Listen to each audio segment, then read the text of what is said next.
There isn't housing that exists right now that is attainable. We see folks who come in all the time like, I'm about to get evicted. Every single one of us is so much closer to being in this position. When it comes to these housing issues, there's a lot of people trying to find the solution. The reality is that it's the combination of all of these different resources and skills and capacities that's really going to make an impact. We have to look at the nuances that surround solving this crisis. And we cannot do that if we are fighting each other. We have got to come together. We have to ask questions. We have to learn, educate ourselves. This is a model that has to be pollinated. We need to spread it like crazy because we can't go on like this.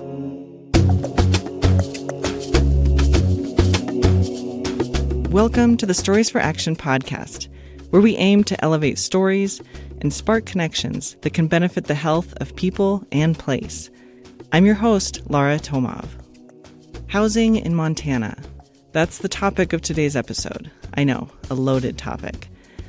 Housing is something we all need, something that's never been simple, and something that in some places has been deemed a crisis, due to significant gaps in access for so many. Housing pressures are spiking nationally, even globally.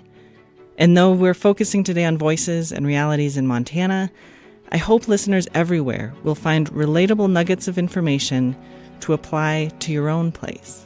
I know this episode is much longer than our normal episodes, but as with any podcast, of course, feel free to listen to it in sections at your leisure.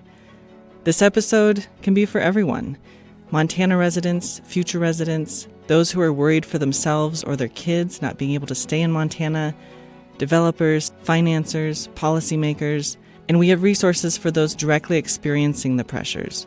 So please do stick with us through the full episode. I want to clarify that we're not attempting to tell the housing story of Montana, and you shouldn't trust one single source to do this.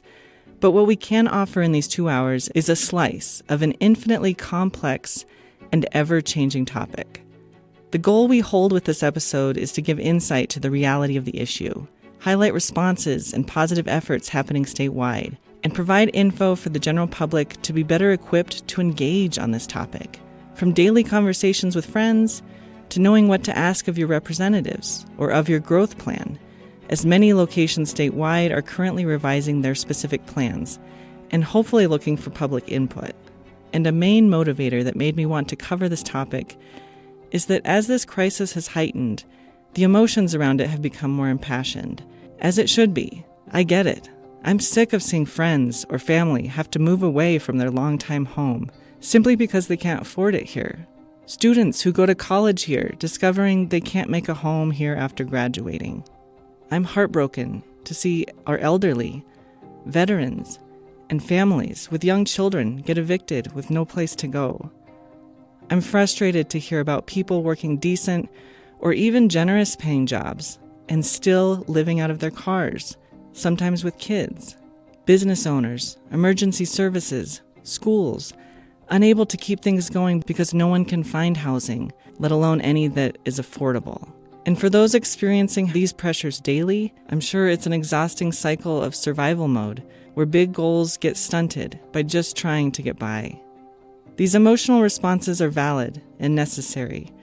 I also don't want us as a society to be gridlocked in anger and hate around this, where the only action we're taking is to throw up our hands with despair, versus engaging to shift things in a positive direction. So the pie-in-the-sky aim of this episode is to provide some sparks so that we can shift that hateful rhetoric into productive dialogue, and therefore collective action, even if that action is simply looking out more for our neighbors. I know, I don't have false assumptions or am naive to think that we can do this with a single podcast. That's just the wave of momentum that we hope to contribute to with our drop in the ocean. And for many of us not working directly on this issue, it can seem like the problems are just escalating with no one doing anything because we can't see what's happening behind the scenes. So we want to give a spotlight to just some of the many actions and planning that are happening on every level to address this issue. First, just a rundown of some context. Housing insecurity, of course, is not a new issue anywhere. But globally, we're seeing the problem spike. And I know it's easier to create a single villain to blame. But if you hear anyone or any source saying this is because of one singular reason, help them to see a bigger picture. What we are seeing today with housing pressures and even a full housing crisis is the result of decades, even a century or more, of certain policies, growth plans or lack thereof, finance systems, and social factors all building up to this moment. Layer on top of that general population increase, a growing wealth gap, gentrification, homes being bought up for short-term rentals, and migration trends and financial strains sparked from a pandemic.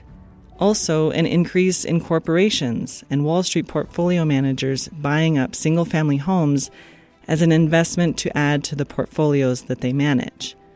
A report last year estimated that institutional investors may control 40% of U.S. single-family rental homes by 2030. All of those elements and more are creating these pressures on a national level. For Montana, in addition to the above-mentioned factors, there is also a surge of people moving here since COVID, when folks were fleeing the dense cities for more room to spread out. Plus, with remote work being more possible, a proximity to a major city is less of a factor. Statewide, housing supply hasn't really kept up with demand for decades, specifically the housing production for middle and low-income earners. This is one of the basic rules of any market, right? That a lack of supply makes prices go up. Though we'll learn today that only relying on market-based solutions to even things out is not the answer, though it is part of it. We haven't been able to keep up with this middle and low-income supply, largely because of the way that cities have been zoned for many decades. Large areas in many towns have been zoned only for single-family homes, rather than having a zoning code where there's also an option of having a multifamily unit, such as a duplex, triplex, or apartment building, which would create a greater variety for a variety of incomes. But later we'll talk about how many places are currently rewriting their zoning codes. I recognize I'm calling out the impact of a surge of folks moving to Montana, and I want to call out the hypocrisy in this, as I am a white person saying this on native land that was forcefully taken, as well as someone who moved to Montana from out of state, though I was moving home as I did grow up in Montana, and I've experienced being a transplant in other places for many years. And of course, we all have the right to move as we need, and people have immigrated all over the planet forever. I don't mean to gatekeep. New residents all have their own story and don't deserve to be villainized. New residents moving to a place prevent things from becoming stagnant, including ideas, economies, and yes, gene pools. I just mean to identify trends that have contributed to this reality. When I was growing up in the Bitterroot Valley of Montana in the 90s, there were a lot of people, especially young people, including myself, leaving the state due to a lack of job opportunities. Today, we're still seeing this unfortunate trend of young people having to move away, but it's due to a lack of housing affordability. Over the past 5 years, Montana has had a whopping 71% increase in the average home price, as opposed to the rest of the country that's had a 49% increase over the past 5 years. And compare our 71% increase in average home price to our state's 25% increase in average incomes, and you see the gravity of the problem. In Bozeman, Montana, the average home price now sits at $755,000, which is wild, as when I moved to Missoula only 7 years ago, you could still buy a decent 3-bedroom home for around $200,000. It's been an intense struggle for employers. First, we were hearing it from the service industry, then government jobs. Now teachers can't find housing. People working at the hospital. Folks who are making double the average Montana income. So imagine what that means for people making average or even below the average income. A minimum wage worker in Montana would need to work 59 hours per week to afford a 1-bedroom rental home at current market rate.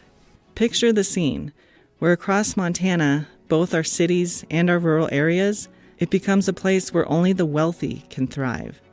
A town without teachers, nurses, artists, musicians, small business owners, cooks, families with children. It may seem an exaggeration, but these are the professions of people I've spoken to recently who are having to leave purely because of this issue. And as that is happening, we can't look around when it's too late and say, how did this happen? I think of a comic I recently saw in the paper that showed a wealthy couple eating at a restaurant with a help wanted sign hanging on the door. And the couple was just complaining about the lack of service. We all need to be connecting the dots here.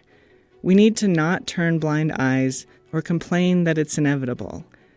We need to take deliberate actions to maintain what it is to have whole communities.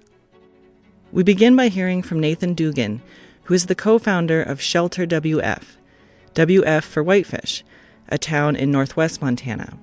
Shelter WF is a community-led entity that works largely through advocating for policy reform that, quote, fixes the broken housing system in Whitefish, the Flathead Valley, and Montana, end quote.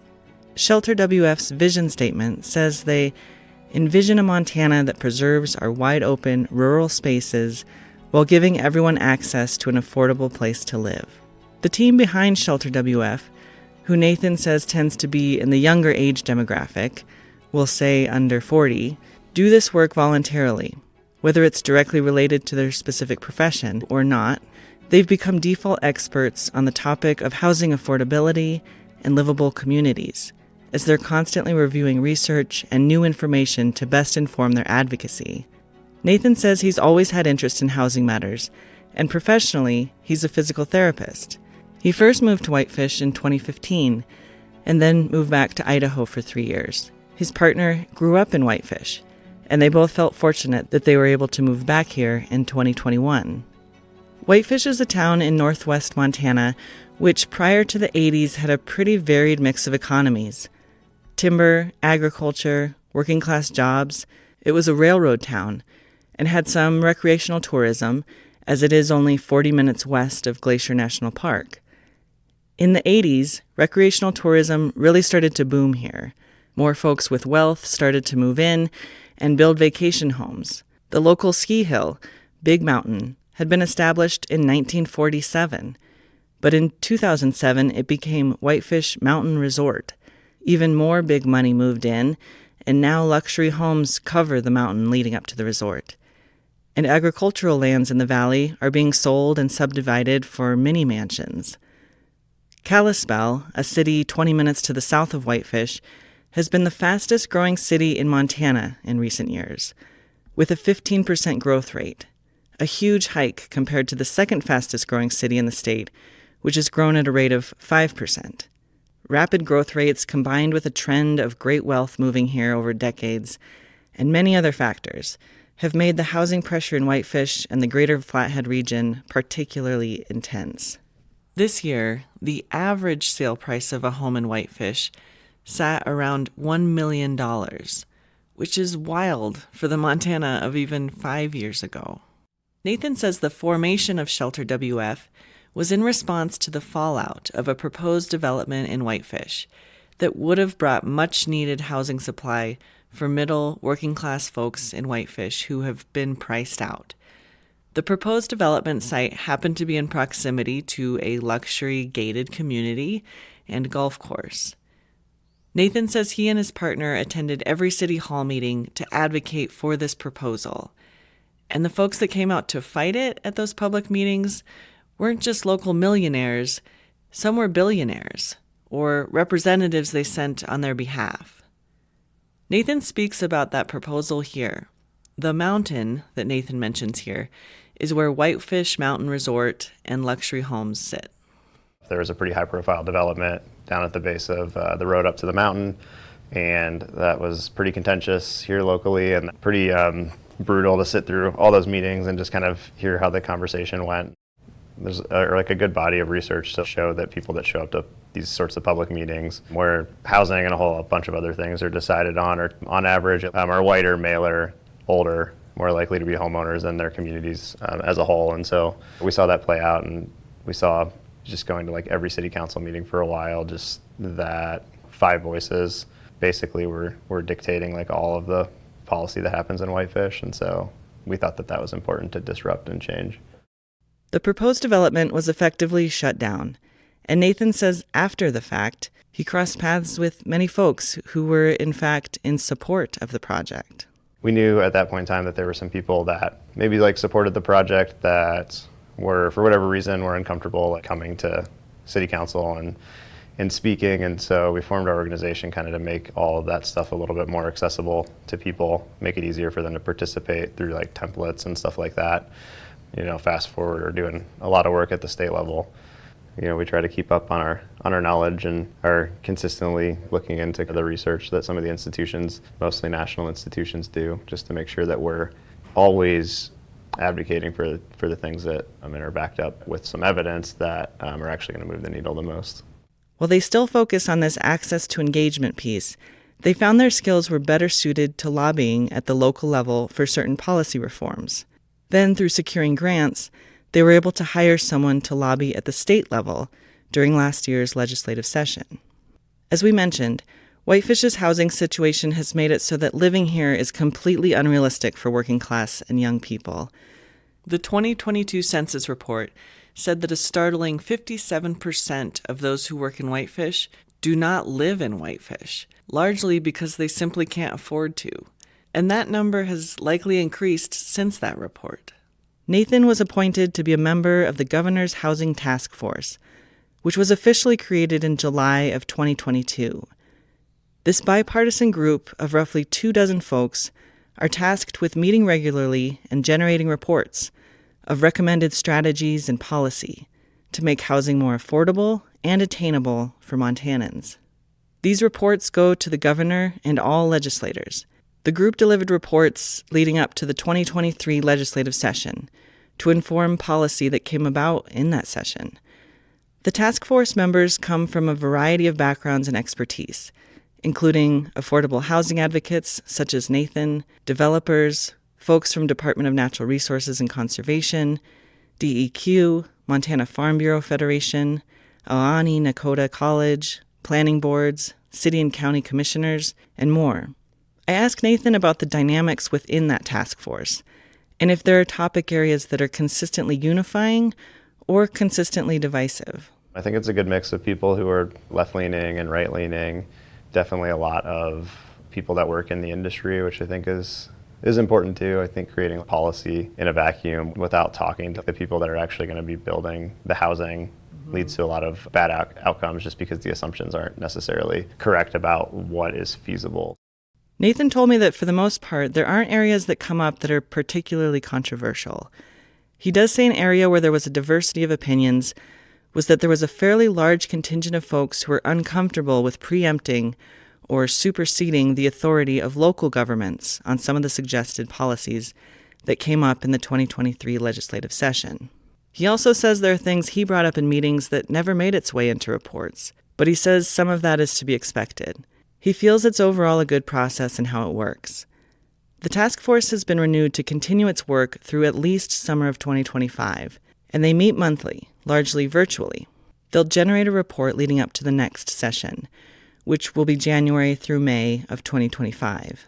The task force's meetings are recorded and posted on YouTube, and you can find a link in this episode's show notes to find those recordings and more general info on the task force.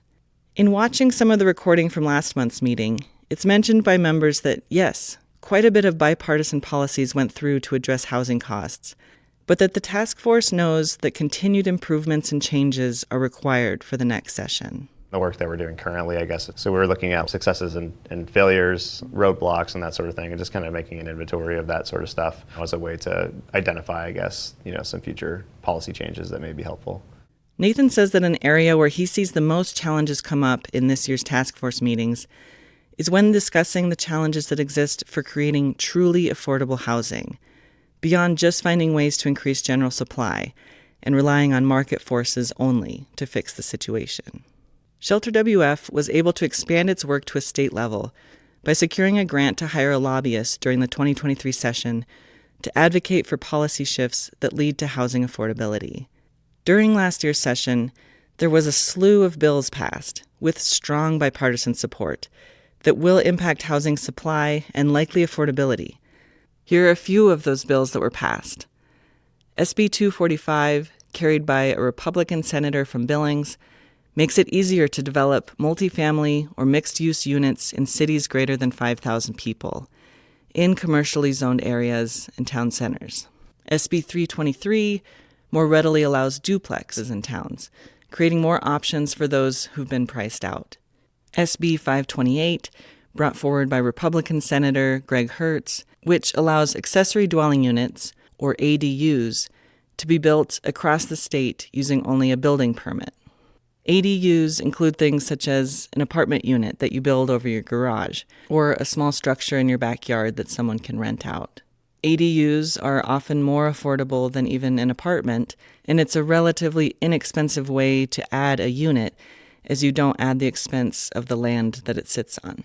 There have been several articles, many on a national level, highlighting the passing of and the strong bipartisan support of these bills in Montana. Some of those articles frame it as if passing the bills equate to Montana solving its housing crisis, even terming it the Montana miracle, which of course, this passage of bills is a big feat, but the necessary work and systemic changes are far from being solved. I asked Nathan to share about the passing of those bills. Yeah, I mean, I think certainly those bills, accomplishing them all at once and really like on the first try for most of them, that all happening, I think is going to end up having a pretty large impact long term. I think that obviously like there are non-market solutions that we need to beef up as well for people that will never be able to afford the market in their given town for whatever reason, whether they're disabled or for some other reason have a low income. So we need to address that stuff a little bit more because these bills didn't address that at all. These bills are mostly just kind of market-based solutions for people like me who are, middle class, don't qualify for affordable housing, but can't necessarily afford a house in Whitefish today. I definitely couldn't buy my house today, so just lucked out with timing there and interest rates and that sort of thing. Shelter WF's vision statement says they envision a Montana that preserves our wide-open rural spaces while giving everyone access to an affordable place to live. They envision communities that grow stronger through livable and environmentally friendly urban spaces. I asked Nathan to help us visualize what that can entail. We as an organization are pretty opposed to urban sprawl, suburban sprawl, and so what that means is, I can walk whenever I go downtown or ride my bike, and I think that that's like a pretty good way to live. I'm not saying that people have to do that, but what happens right now is that people often don't have a choice. If they're middle class or have less money than that, they don't really get to choose to live in a certain proximity. We see that increasing the density of homes on our already existing infrastructure is the best way to get to that point where things can be more livable and people aren't necessarily trapped in cars. Public transportation systems can function adequately. So a few things here. We know as populations increase that development will continue worldwide, but there are different ways we can meet these needs. Infill is a term for increasing the density of housing units and structures within the urban core or town center that already exists. This can include modifying or replacing housing to add more units, building on unused lots, or on underutilized parking lots. The opposite of infill is called greenfield development, where you're developing on land that never before was developed. In Montana, that often is agricultural land that goes up for sale. These greenfield developments compound on one another to create urban sprawl. You get the full visual of it from a plane window when you fly over, anywhere in the country these days. The American dream of everyone having their postage stamp single-family house with a decent-sized yard has its impacts. I don't mean to villainize that. It's just simply not a sustainable reality. And yes, I'm a hypocrite here, as my husband and I own a single-family house with a yard. This suburban sprawl means you have to build out more infrastructure: roads, septic, water piping, electric, plus the continued maintenance of these things. This creates increased costs to taxpayers and local governments. It's more cost-effective and efficient to build where infrastructure already exists. Suburban sprawl also has great environmental impact. including further fragmenting the wildlife habitat and corridors that so many species require for survival. And livable habitat for species is already being lost at a mind-blowing rate to development. The sprawl also adds more impermeable concrete surfaces, which increases polluted runoff into our rivers and prevents our aquifers from getting replenished through the soil. The sprawl also means more cars on the road to get to a town center, having an impact on public health, increasing emissions, and traffic congestion. Now, what about the livable community component? Often the suburban sprawl is zoned purely as residential, and if there are commercial areas, they aren't exactly designed to be walkable. Picture the areas on the edge of a city that have the strip malls and box stores, not exactly exuding a sense of community or walkability. This is our country's response to designing for the car, rather than for the community. Now picture a design that allows for more walkability, effective public transportation, and mixed-use zoning, so that there are parks and shops intermixed with residences, so that folks can walk or bike to get to the things they need or to gather with community members. This concept is nothing new. It's actually more of a return to how cities were designed for centuries, before designs prioritized cars over people. Most town centers are already designed this way, though sometimes imperfectly, but you have people living close to their needs, so you're not forcing them into a reality of living in a bubble of a fenced-in house, getting into the bubble of their car, to shop at the bubble of a box store, and when we are in a public place, we're living in the bubble of scrolling on our phones. This lifestyle keeps us completely removed from our place and community. So there are many benefits to incentivizing infill, and in theory, it takes pressure off the need to create suburban sprawl. But in situations where you do have greenfield development, how can it be done in a way that promotes community? One resource to dig deeper into these concepts is the entity Strong Towns. They have a podcast, online articles, and more about designing more livable communities. Chuck Marone, the founder of Strong Towns, also has many books, including Confessions of a Recovering Engineer, linked in this episode's show notes. Another book that can be a good resource on this topic is The Affordable City by Shane Phillips. There are critics of incentivizing this infill or urban densification. Nathan says that a lot of people who argue against apartment buildings or densification call out the impact on infrastructure, and that many of the people who come forward with these arguments likely know better. So really these criticisms can become bad faith arguments or covers for them just not wanting an apartment building in their neighborhood. Nathan continues here about how those objections to infill directly lead to the sprawl development we've seen in this country since the post-World War II boom of the suburbs. In a lot of cases, if a developer in the private market is building housing, then that means that they think the demand for that housing is there. And so if they can't necessarily build it in town, they're just going to build it outside of town in a lot of cases. And that's kind of why you see the development patterns, I think, that exist throughout the United States with suburb after suburb and like long highways, lots of traffic, big highways, because that's just easier for developers to build those. There's fewer neighbors that protest the subdivision or an annexation on the edge of town than there are like in the middle of town. And we've been pretty effective throughout the country, I think, at stopping a lot of things from being built inside of towns. So yeah, it's just going to get built outside of town, and then your traffic impacts and your every other impact, environmental impacts and like financial impacts for the city down the road, once that infrastructure that is expanded out all needs to be repaired and maintained, those problems are infinitely worse, I guess, if we don't accept more housing within our neighborhoods. Of course, looking at impact on infrastructure, roads, schools, septic, etc., is critical. And most cities and counties have one or more professional planning experts, a planning board, a growth policy, and other professionals that each proposal is put in front of.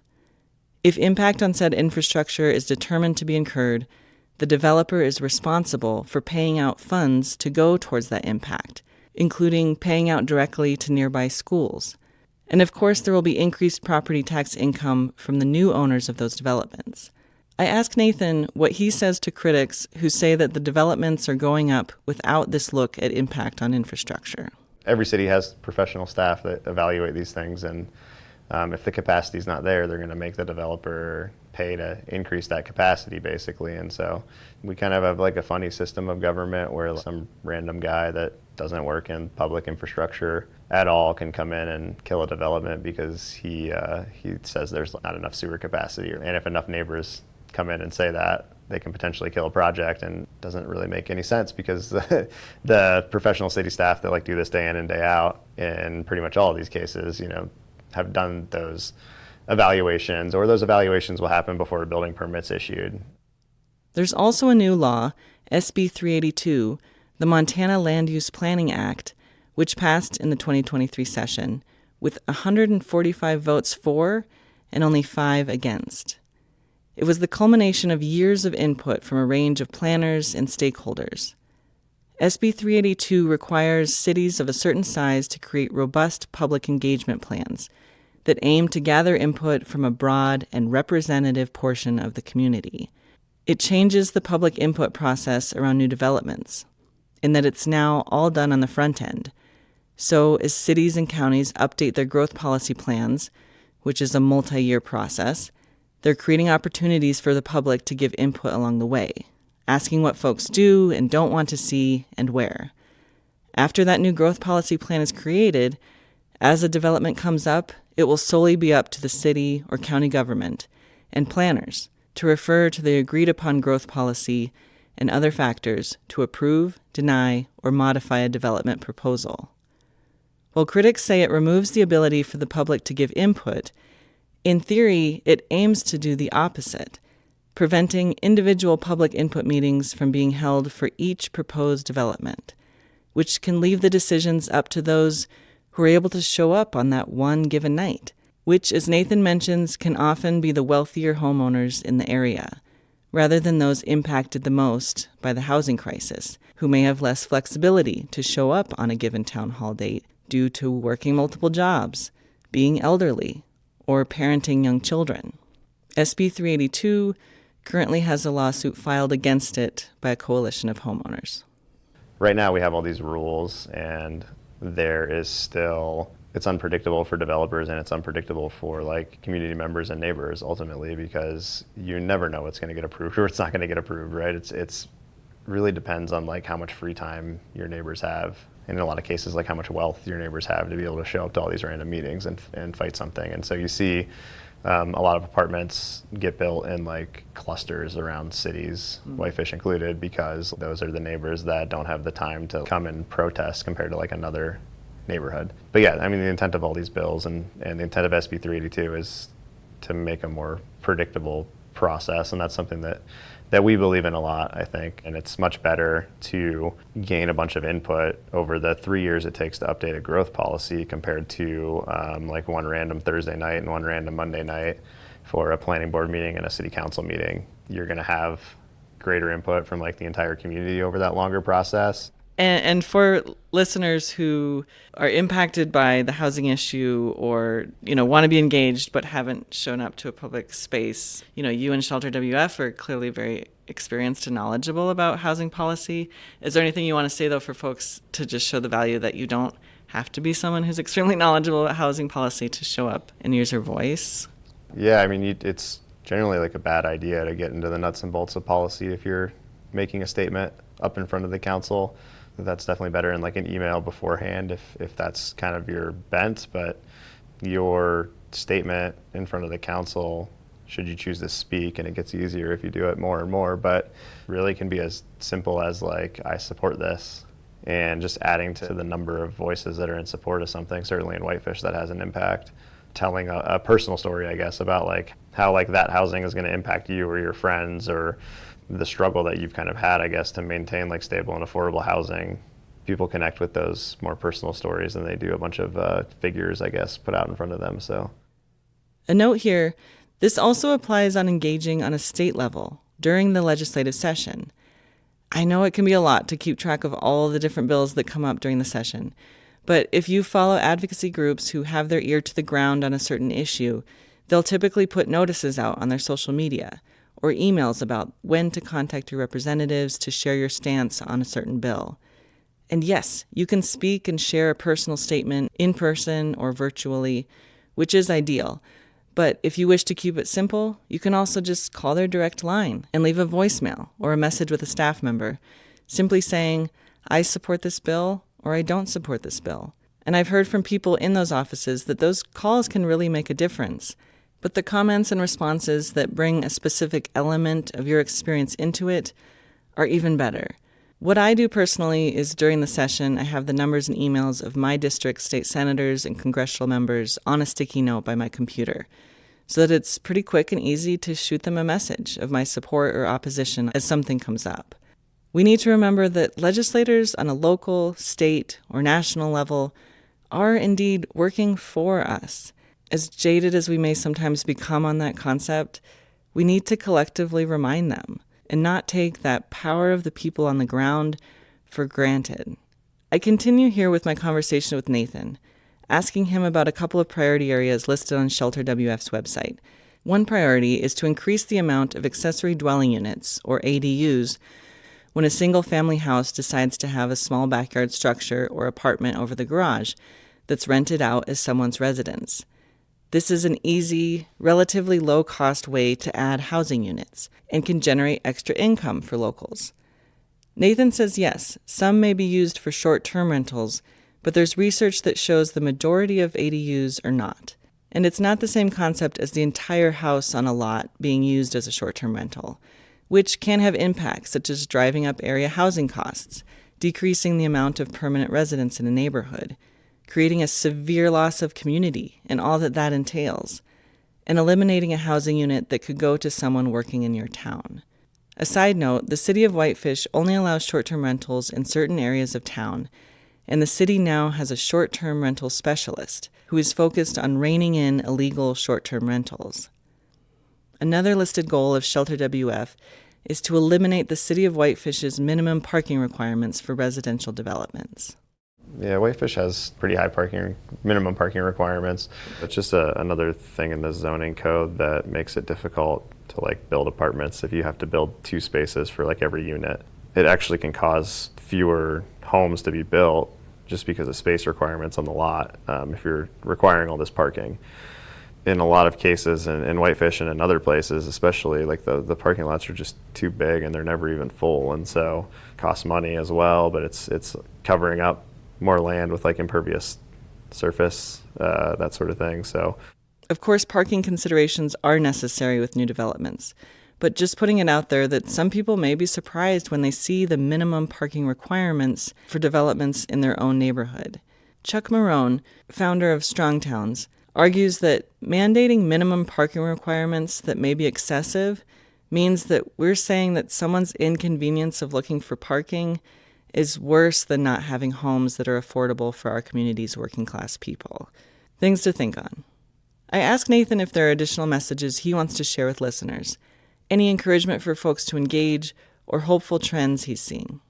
I mean, I think that in Montana, it's certainly going to get better with the combination of the laws that were passed in the last session, and just overall demand seems to be a lot lower than it was during the pandemic. So up here in Kalispell, at least, I think that they overbuilt the multifamily market in the short term, and so I think we've already seen rents kind of go down there, and would expect that will continue to happen for the time being, which is a good thing for sure. I think in Whitefish specifically, and probably half of the council meetings, there's nobody in the room, and so just going in and adding your voice doesn't have to be anything grandiose, can be super helpful. And if you think that building more homes will make it so you can buy a house someday, or make it so that you don't have to worry so much about losing a rental and not being able to find something else, then going out to the council meetings and talking in person is pretty important. You can certainly understand if people don't want to do that, and no judgment there, but locally at least, that is one of the most important things that you can do, I think.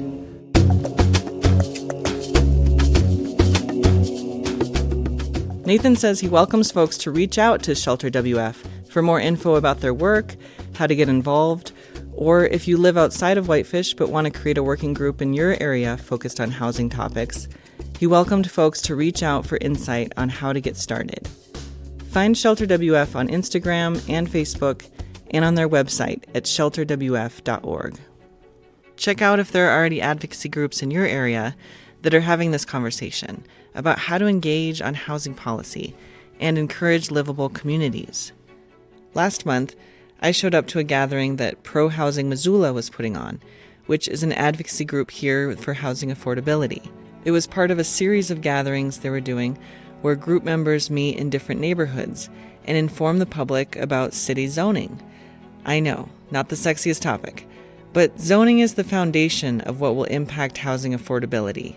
And like many cities in Montana, Missoula is going through the process of updating its zoning and growth policy. So these rezoning decisions will impact generations to come. Pro Housing Missoula's stance is that, hey, since the city is asking for public input on this, let's make sure the public is educated on what this means and what changes they can ask for. Because, like with anything, if something is even slightly confusing, nobody shows up to engage. I showed up with my 4-year-old son in tow and just curious to learn.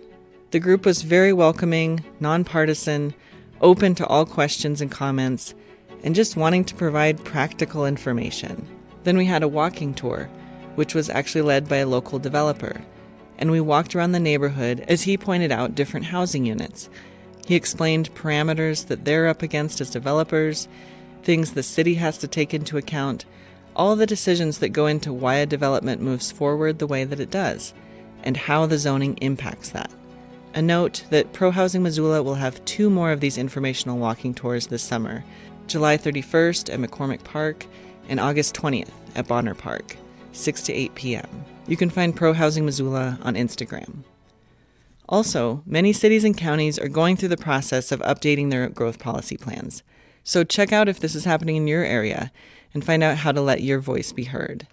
The city of Whitefish is going through the process currently, and though they'll begin digging deeper into things beginning in 2025, this past spring and summer they've had visioning sessions, open to the public, just to get the initial input on what residents do and don't want to see where.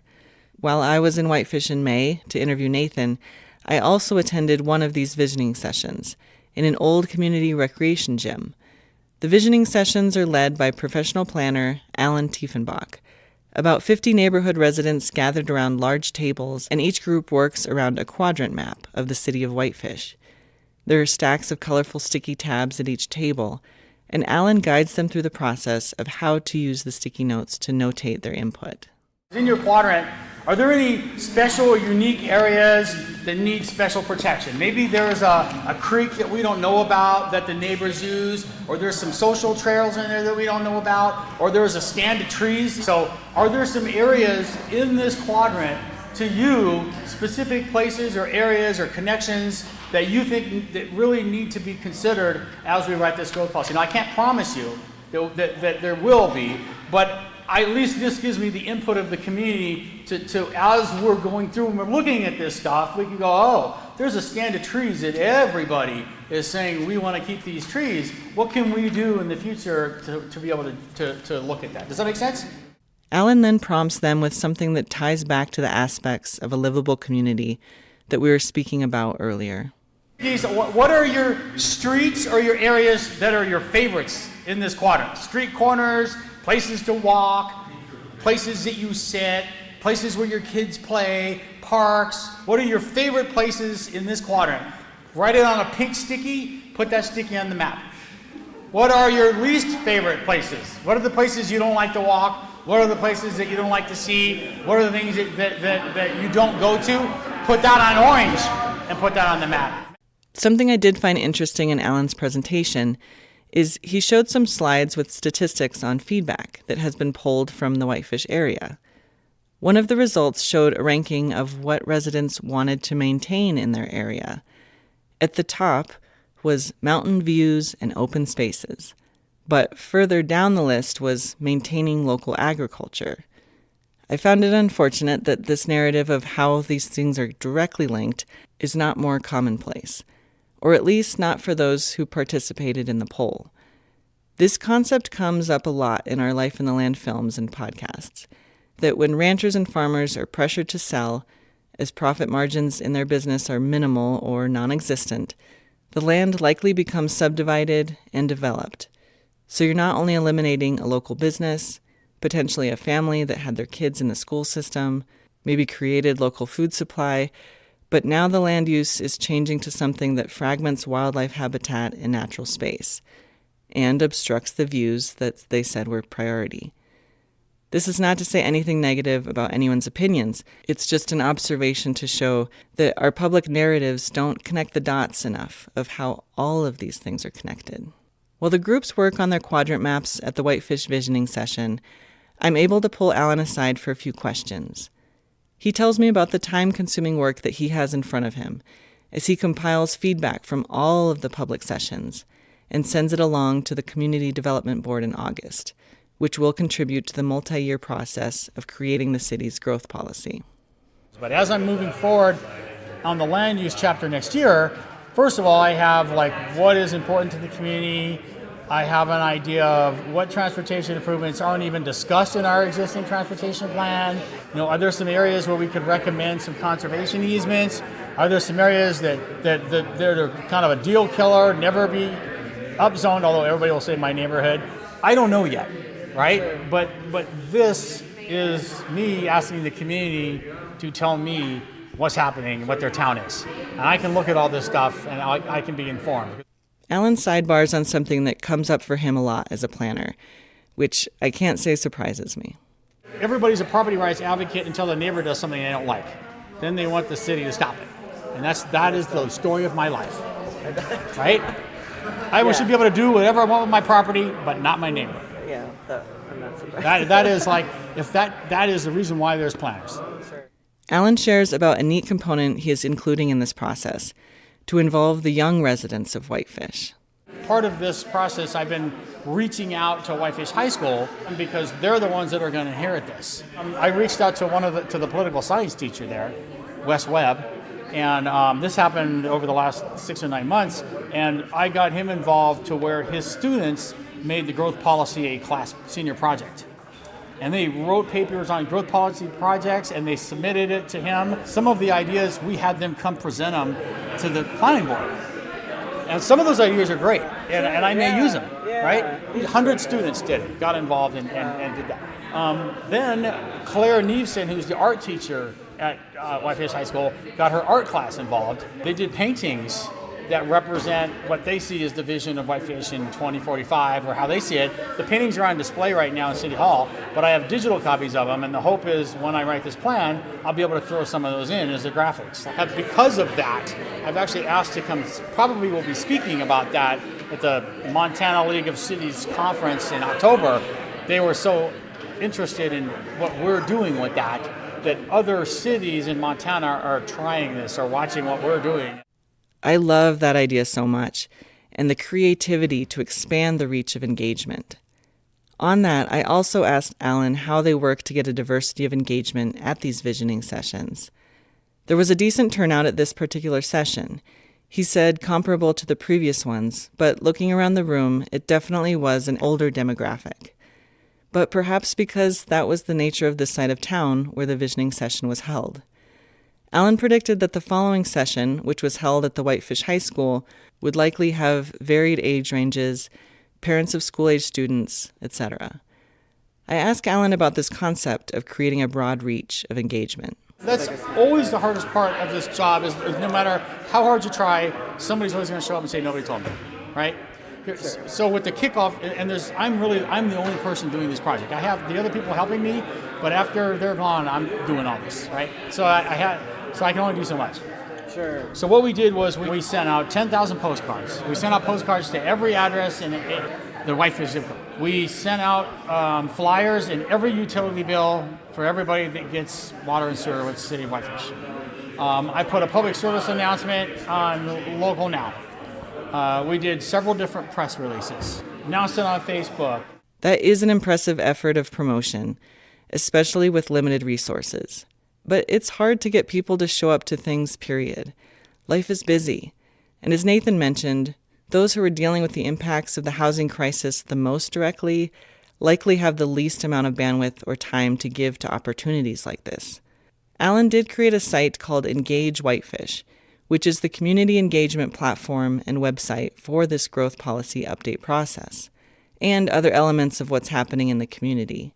If you live in that area, you can sign up at the site and keep updated with opportunities to engage, ask questions, and provide feedback virtually. Perhaps if folks have other creative ideas for getting to unreached demographics, they can propose them here as well. And of course, everyone can help get the word out to their community.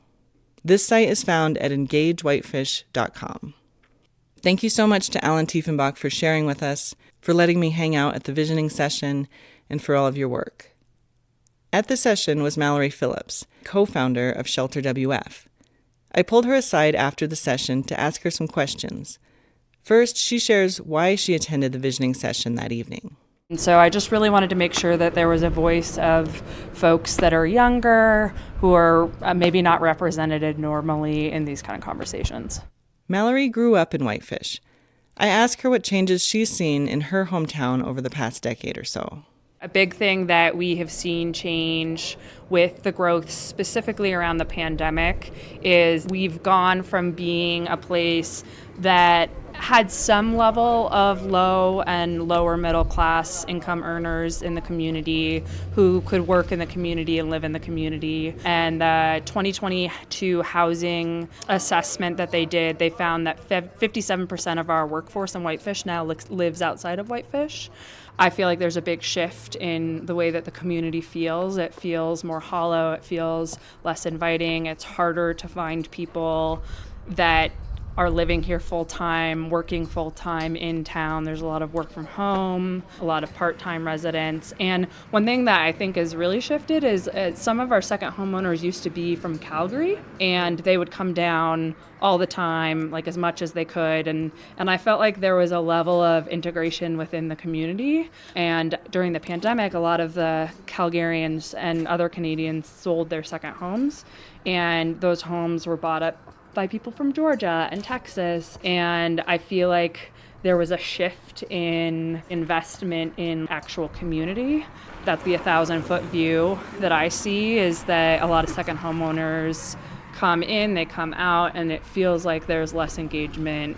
It feels totally different. Sure. Do you feel like sessions like this, they're fantastic? Do you think there's enough space to include that component of the conversation of like the social dynamics that are the results of how certain planning happens? It's really hard because the people that are most impacted by that often, for whatever reason, aren't engaging in these sessions, whether they're working, whether they're home with their kids. And so we tend to see, just like city council meetings, we tend to see older, wealthier residents. And so it's harder to have that more nuanced discussion, it feels like, because it feels like there's a lot of protectionism of what is right now without thinking about how community can evolve into the future, including people who are working on low-wage service industry jobs.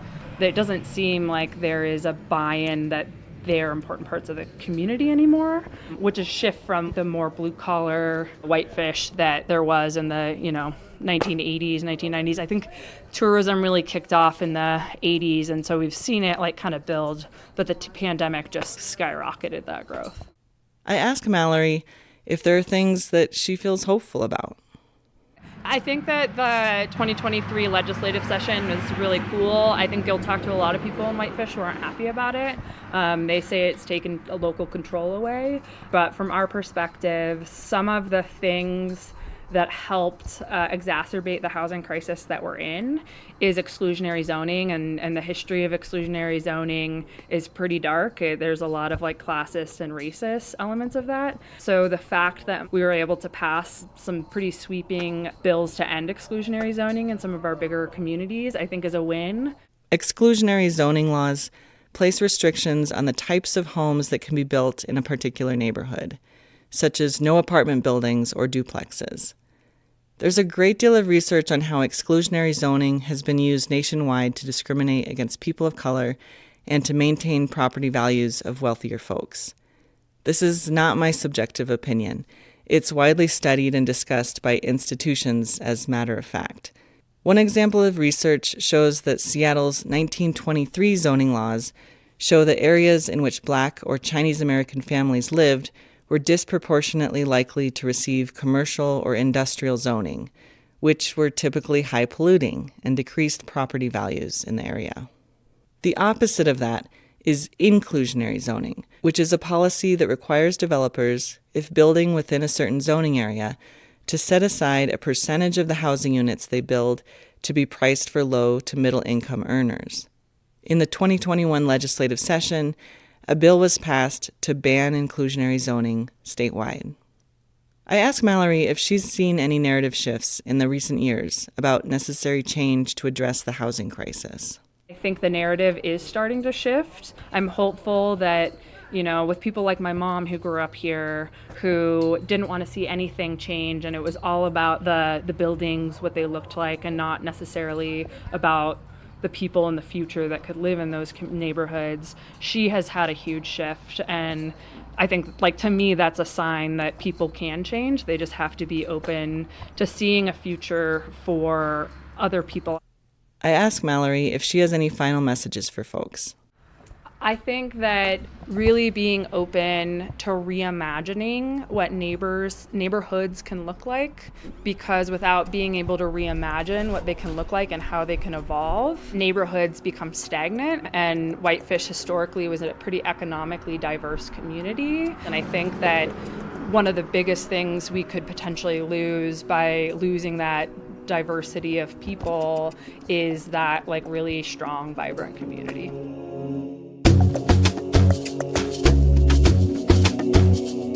Thank you so much to Mallory Phillips for sharing with us. One thing that you'll hear from all folks in this episode is the need for creative approaches. A topic as complex as a housing crisis, with many causes, symptoms, and impacts, will require many tools in the toolbox, and looking at the entire system, not each element in a silo. Over a century of status quos have led to this moment, so it's clear that we'll really need to shake things up to get to a good place, as pressures and populations increase. These increased housing pressures have led entities around Montana to come up with some really creative solutions, many tools in the toolbox, so I wanted to give a shout out to just some of them. Starting with community land trusts, or CLTs, which are a tool that arose during the civil rights era by sharecroppers in Georgia. In the way that a land trust is an organization that holds land to preserve its natural state, a CLT, or community land trust, is an organization that holds land to benefit the community in order to preserve the affordability of homes, farms, or ranches. In the case of a home, the CLT organization purchases the land that the house sits on, from a modest city lot to larger acreage, so that the buyer only has to buy the house itself. This makes the property affordable in perpetuity, forever, as the CLT continues to hold the land in trust, even if the owner of the home decides to sell the house to another buyer. This model can also be used to maintain the affordability of agricultural land for farmers and ranchers, especially those just getting into the business. Trust Montana is a statewide CLT organization with a mission to promote community land trusts and hold land in trust to facilitate workforce housing, farmland affordability, and the preservation of vital community assets that keep rural and urban areas livable for Montanans of varied economic means. Trust Montana says there are over 300 CLT homes in Montana, thanks to the dedication of 6 community land trust organizations around the state. Check out trustmontanaclt.org for more info. There's also a Stories for Action podcast episode that features Hermina Harold of Trust Montana speaking about the organization's work, and that episode is titled Strengthening Community in a Changing Montana. Another CLT organization in Montana is the North Missoula Community Development Corporation, or NMCDC. Their executive director, Brittany Palmer, shared this message with us. Quote, "Community land trusts like the NMCDC remove land from the speculative market and develop it according to the highest community need as opposed to the highest market value. This model is not a single silver bullet solution to the housing crisis, but provides a valuable alternative to renting for households who aren't able to access current market rate home ownership. In order to keep providing limited equity housing cooperatives and community land trust homes for purchase, meeting the needs of teachers, healthcare and university workers, and other everyday people in our communities. We need access to more subsidies, specifically for home ownership and limited equity co-ops, end quote. I've heard Brittany say, too, how CLTs deserve to be seen as a community asset, benefiting everyone who lives in a town, as we're seeing that when housing is not accessible for working-class people who keep a town going, it negatively impacts everyone. Funding for CLTs typically comes from foundations and private donors, HUD funds, and affordable housing trust funds if they're available in your city. The work of NMCDC also involves limited equity housing cooperatives, or housing co-ops, which they support in partnership with the statewide organization NeighborWorks Montana. Cooperative housing ownership is when a group of neighbors, either within a multi-unit building or in neighboring homes with the same owner, such as a mobile home park, come together to form a co-op. Then, as a co-op, they collectively own their housing units. Often this happens in a situation where landlords are looking to sell and the renters come together to form the co-op and purchase the property from the landowner. This model gives renters the stability of being a homeowner without as much of a financial burden, as the costs are shared collectively.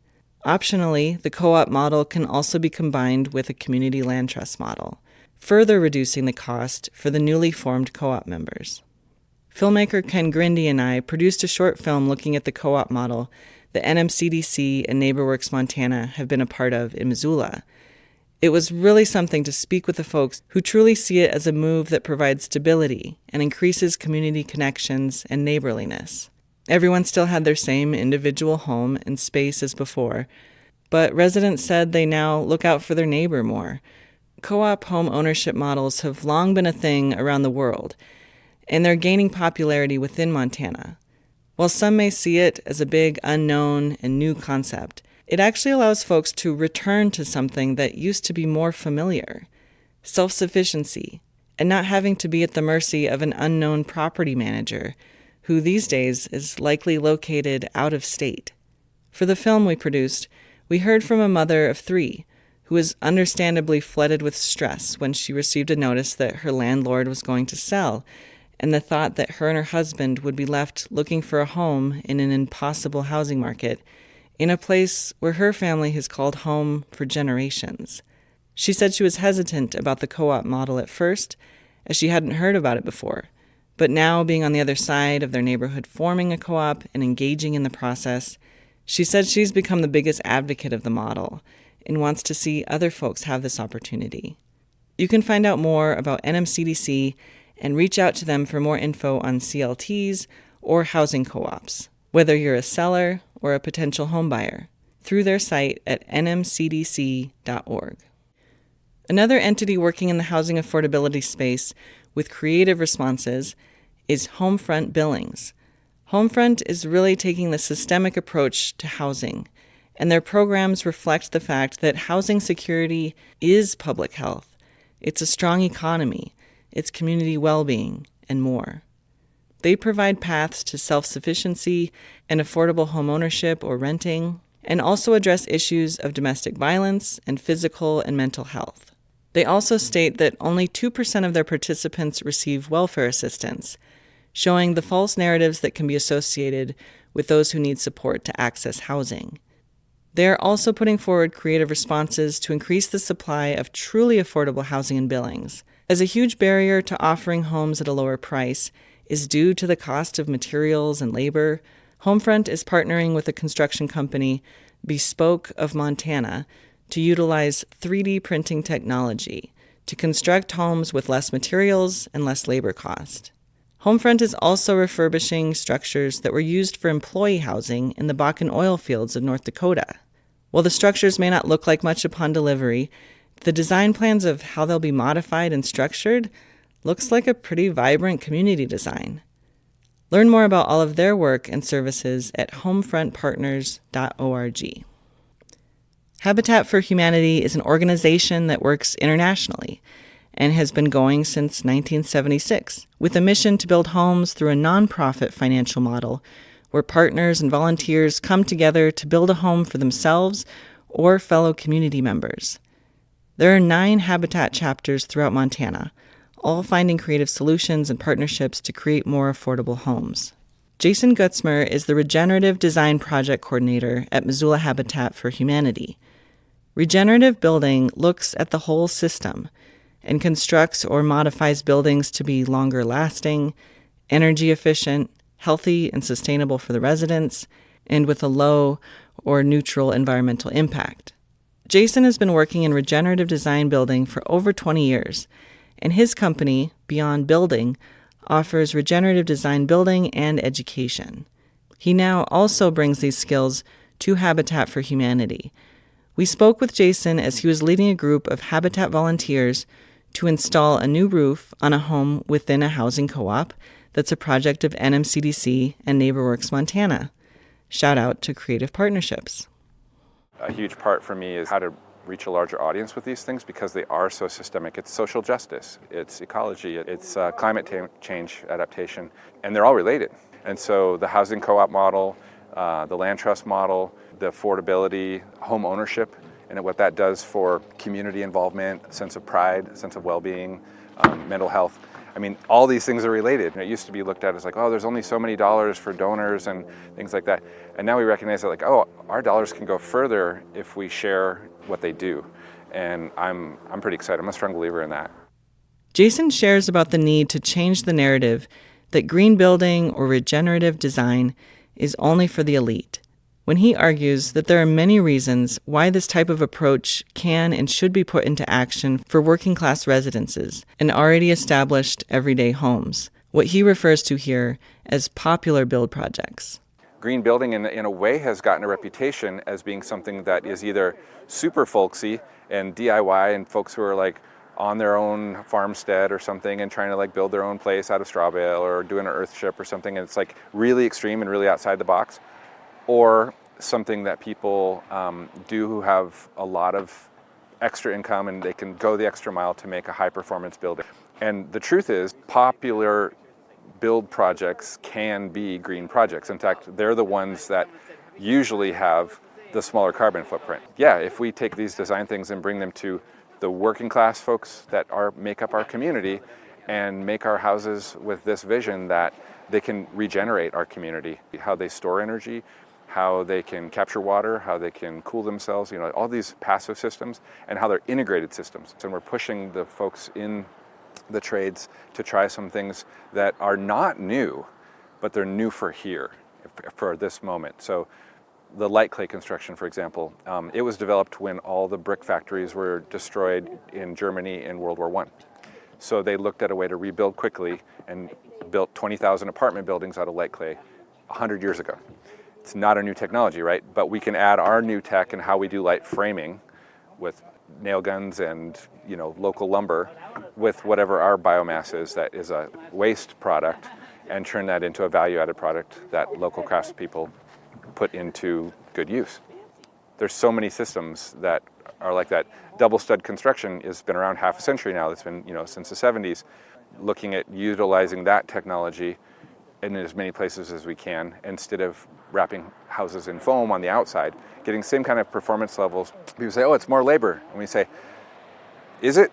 And so we're, because we're a classroom with our volunteers often, we can show we can train unskilled laborers to build a double stud wall while other people are trying to figure out how to attach siding to a house that's wrapped in foam, and they're putting more wood on the outside. That costs more in wood than what we do with our two structural components.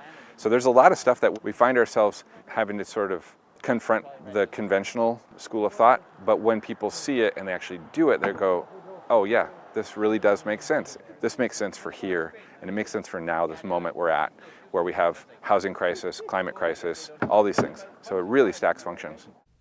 Jason speaks to the need in this moment for creative partnerships. So Habitat could build really affordable houses, basically a non-profit construction company selling homes at cost, and then also having the land be in perpetuity, held by a trust, so that the land isn't getting sold at this inflation flipping prices where people are buying at one price and then flipping it and selling it for twice as much, 3 times as much. I was like, oh man, this is a model that has to be pollinated. We need to spread it like crazy because we can't go on like this. Thank you so much to Jason Gutzmer for speaking with us. Learn more about his company at beyond-building.org and find your nearest Montana Habitat for Humanity chapter at the link in this episode's show notes. Now we shift from policy and creative solutions to another key factor that determines housing affordability: financing. NeighborWorks Montana is an organization whose mission states, "Together we strengthen our communities by providing education and financing that gives every Montanan the opportunity to live in a home where they can thrive." NeighborWorks Montana provides accessible lending and financial education statewide in urban and rural communities, including in partnership with tribal nations. They coordinate the Montana Native Homeownership Coalition, which includes tribal housing authorities, Native community development financial institutions, and others statewide that coordinate their efforts to increase the flow of mortgage financing to Montana's tribal members on and off tribal lands. Now, the housing pressures in Montana are often framed in the context of our more urban areas.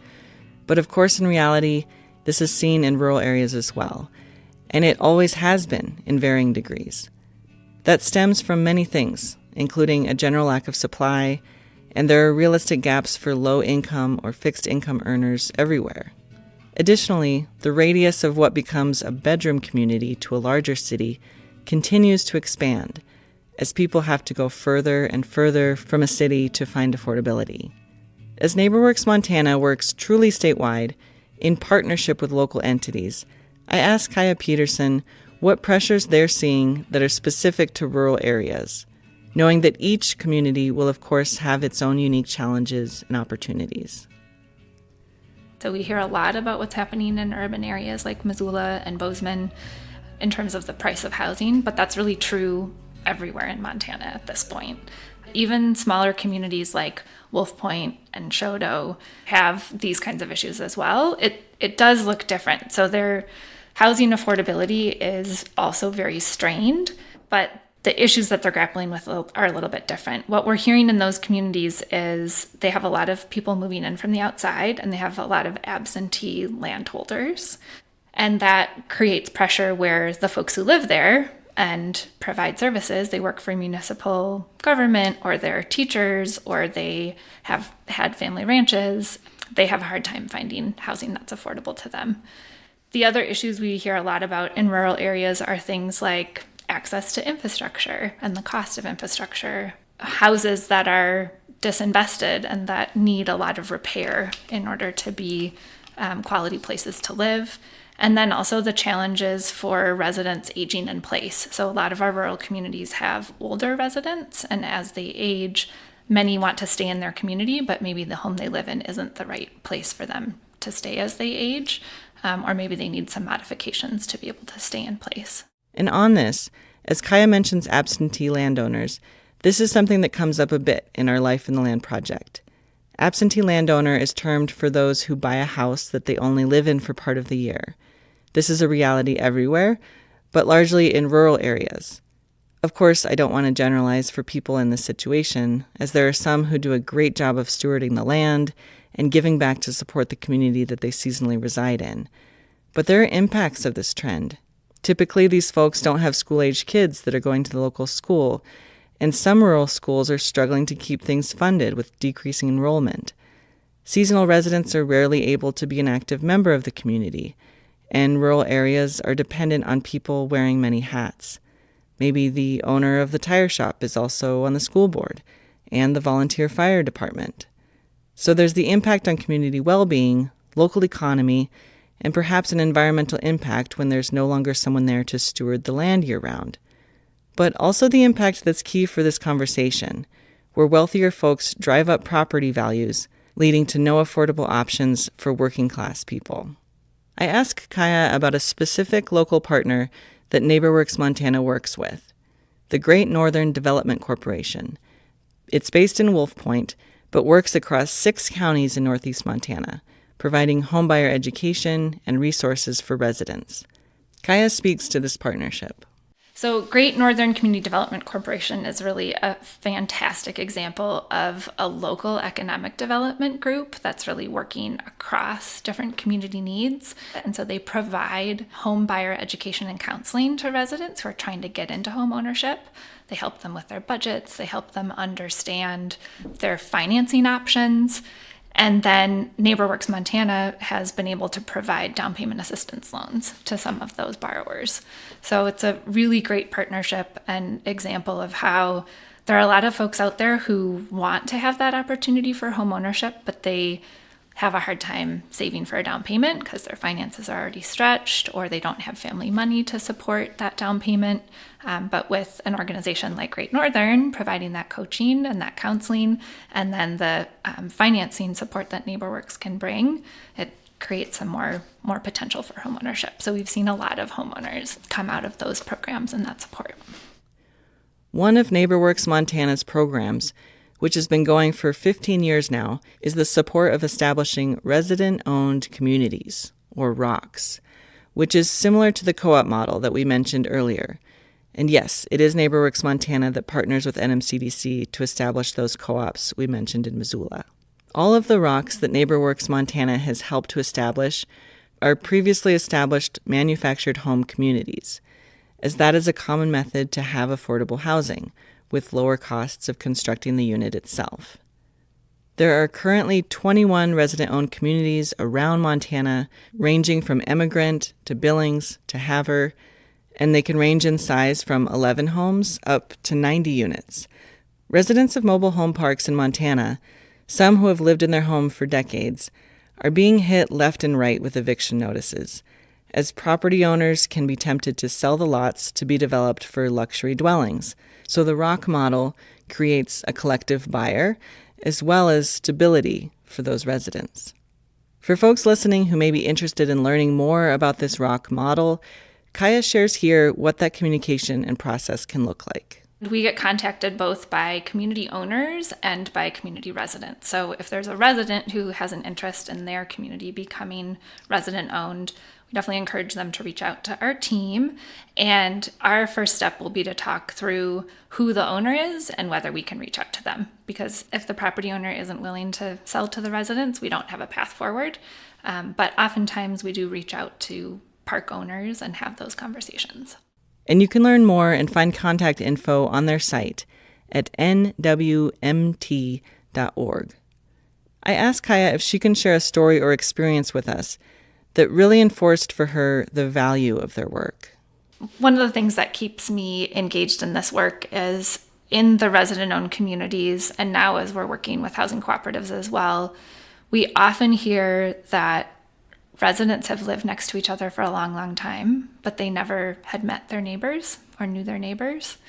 And once a community starts the process of resident ownership and gets to that point of becoming resident owned, we always hear community members say, "It's so great. I love that I know my neighbors." And that shared value around being in community and being connected to the people who you live near is really fairly universal, and it creates a lot of meaningful connection for residents that they can draw on for a long time. I go on to ask Kaya if there are any misconceptions or false narratives around housing and their work specifically that comes up that she'd like to clarify. When it comes to these housing issues, there's a lot of people trying to find the solution. And the reality is that this is a whole complex market and ecosystem that we're all trying to operate in, and we need a lot of different interventions and a lot of different ways for the work to happen. So it's not just let the market do its job, and it's not just the government needs to solve it. It's the combination of all of these different resources and skills and capacities that's really going to make an impact.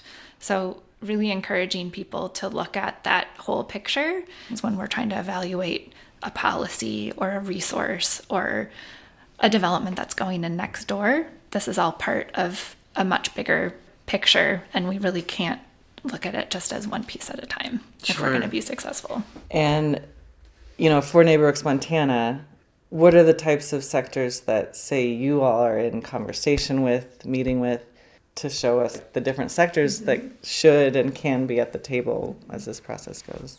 Yeah, there's so many great people and resources coming together. So certainly a lot of nonprofit partners, social service agencies, local government, state government. We have a lot of local governments who have gotten really active in these issues recently. The real estate sector, so realtors and title companies and lenders are all really engaged and impacted by this work as well. So we really see a huge need for continued public-private partnership and that whole range of partners working together. A big component of how housing is built, bought, and sold, and if it's accessible, has to do with how we finance homeownership in this country. Often, our only options for financing is with one of a few national lenders, so you end up with a top-down system of financing that likely prioritizes higher profit margins. I hear from folks that housing affordability and access would be greater if more local banks were able to carry those loans, giving the system a more bottom-up approach.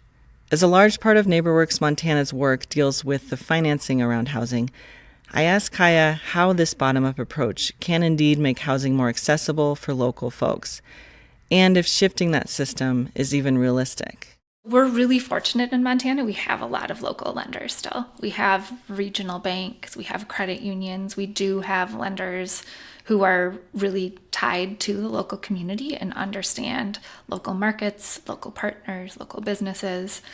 But there are limits to what they can do because they are regulated. And there's a trade-off there. You know, a lot of the housing that gets financed, both residential and commercial, is sold to investors, right? The loans are sold to investors. And so the structure of the financing is built on what are investors willing to put their money into. That system works really well in a lot of ways. It serves a lot of people. I think where we get into a more difficult space is when we're trying to support projects that look riskier or that have more risk, whether real or perceived. So when we're trying to serve lower income people or serve rural markets where there just aren't as many people and proving the demand is harder, those are the places where we really benefit even more from having local lenders who understand the market and having local resources or nonprofits and these other partners who can help come in and show that there can be success in those communities. So I think we do have a really engaged financing sector here in a way that we don't see as much in some of the bigger urban markets. And I think that's a benefit that we can continue to draw on. Really, the cost of housing is driven pretty significantly by financing. It's not the only piece, but it does have a big impact. So if you think about if you're trying to buy a home and you're going to pay 3% on that mortgage over 30 years, the difference in the cost from that scenario to where we are now, where maybe you're paying 7% or 8%, you're doubling that interest cost. The same thing happens in the rental market.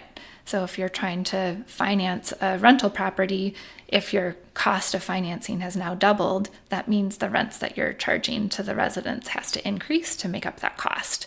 So the more that we can make financing affordable, the more that we can make capital accessible responsibly, those are the projects that we really want to find and support.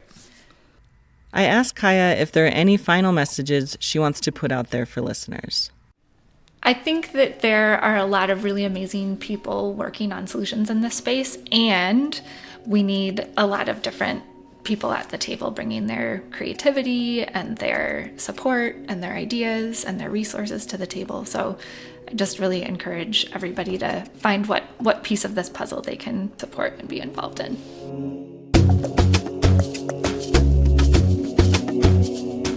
Thank you so much to Kaya Peterson for sharing with us. You can learn more about all of NeighborWorks Montana's programs at nwmt.org. Kaya encourages folks to reach out with questions or to be connected to resources. Their email is info@nwmt.org. I also want to give a shout out to NeighborWorks Great Falls, which has been around since 1980, and which the statewide entity was actually born out of. NeighborWorks Great Falls offers a slew of services for Great Falls area folks, including financial counseling, community rental lists, and things such as the High School House program, which results in homes being built for low to middle income earners while providing training and employment skills to Great Falls high schoolers as they contribute to the labor of the home construction. NeighborWorks Great Falls also hosts community cleanups and all things to empower folks to create community. Check out their work at nwgf.org. Also, especially for folks in rural areas, the entities doing work to help folks with home ownership or housing expenses are that region's Economic Development Center. Action for Eastern Montana works within the state's 17 easternmost counties, including 2 tribal reservations. At their site, aemt.org, you can click on your county for contact info and learn more about their housing ownership and rental assistance programs.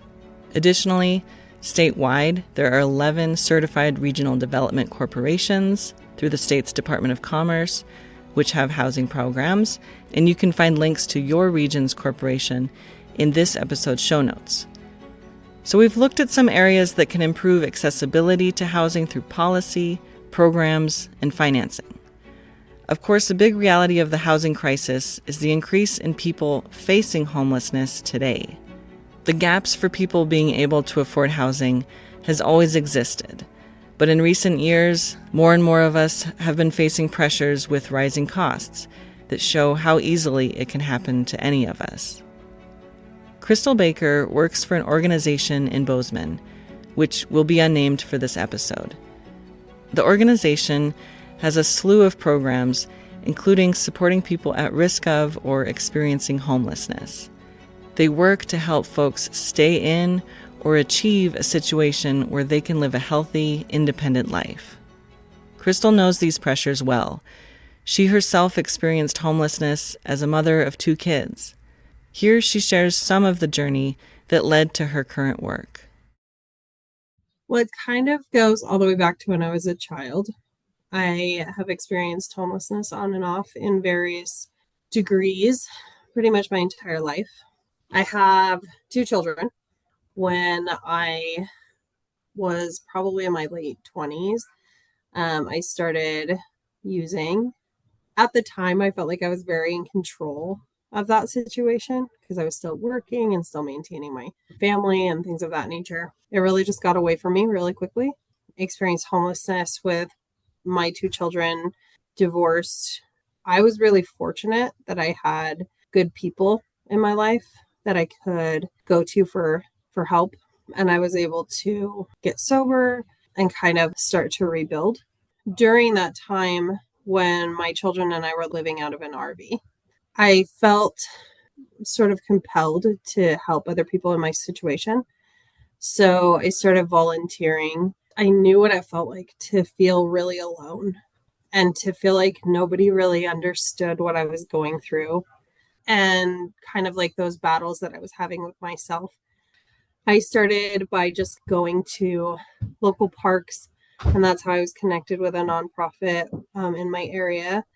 Even though I had very little, I wanted to give back as much as I could. When I finally decided to leave Colorado and come to Montana to be closer to family, I was just rebuilding my life, basically from scratch. I happened upon Help Wanted, and it led me to doing the work that I'm doing now. I started with just basic street outreach, which was very much my comfort zone, where other people might shy away from that. Crystal has been with this organization since July of 2021, and she now oversees a group of street outreach case managers. She's in close communication with the city ordinance folks so that Crystal and her teams can best inform and support folks living out of their campers or vehicles or tents. I asked Crystal what this street outreach work can physically look like, which of course it changes constantly depending on the day and who they're connecting with. A typical day doing street outreach is us bringing food if we can, bottles of water, checking in on folks. We have really good rapport with the majority of the folks that are living unhoused in this area. So we kind of know their stories. Sometimes it's just us stopping by to chat, play with the dogs, talk about what happened in their week, see if there's anything that we can support with, letting them know about the services that are available in our area. I asked Crystal what changes in trends or situations of folks living unhoused that she's noticed since she began this work here in summer of 2021. When I first started Street Outreach, the first year I maybe interacted with ballpark like 46 people living unhoused. We interact with, on average now, over 100 people just during Street Outreach. When we do in-reach at the drop-in center, we're interacting with even more people. I don't know if you know what the point in time count is, but every year communities across the country kind of do a survey with individuals living unhoused on one night of the year, and it's the same night every year. And so that gives us kind of a snapshot of what it looks like and how many people are experiencing homelessness. And this past January, we counted 459 people in our area that we serve. And that's not counting everyone.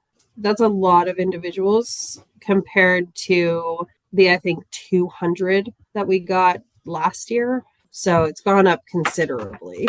Wow. There's always a new vehicle out there now.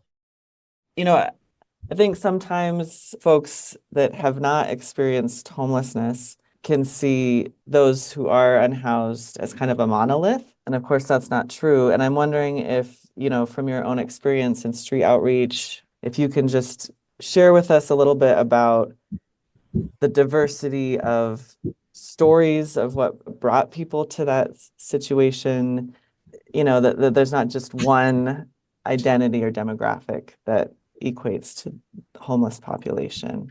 Oh, yeah. We have a lot of youth experiencing homelessness here. Stories range from, escaping domestic violence at home to just not being welcomed because of who they are as a human being. Those ones are really hard for me as a parent to see those. But we also have a lot of individuals who are 55 and older. Our aging population is being pushed out of affordable housing to make way for, high-rise, luxury apartments. And I know that's not just happening here. It's very prominent. Our shelter numbers have gone up here for individuals 60 and over who are on fixed incomes or Social Security or what have you. The other demographic that we see are individuals who are no longer able to manage their activities of daily living. What ends up happening is that they go to the hospital. The hospital has nowhere to send them to, so they end up at the shelter. The shelter can't keep them because if they can't manage their own daily living skills, right? They can't take themselves to the toilet and things of that nature. The staff isn't trained to take on that, and there's limited staff as it is with a growing population. So then they end up back in the hospital, and APS can do a whole lot. And so it's a lot of back and forth until something catches.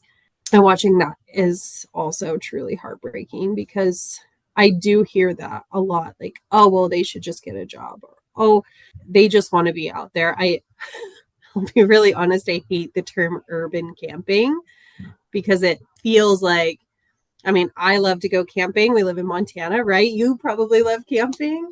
I don't know many people who don't love to go camping, except for our urban campers.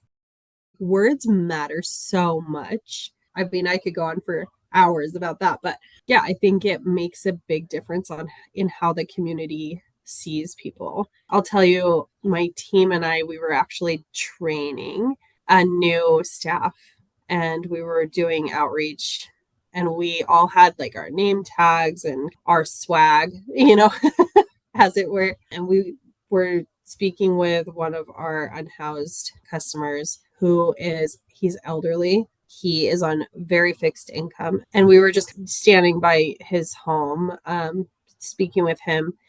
And a younger adult, drove by and was sort of shouting at all of us to get a job and telling us that, horrible things I won't say here, and it was just this realization that So many people do not understand what's going on. They don't understand the fact that mental health crisis has risen like 70% since our resources in Bozeman have sort of dissipated and disappeared. We don't have options for mental health services unless we're sending people away, which is not the answer. We don't want to send people to another community and just say, well, you guys have the resources, so you deal with the problem, because that's not a solution.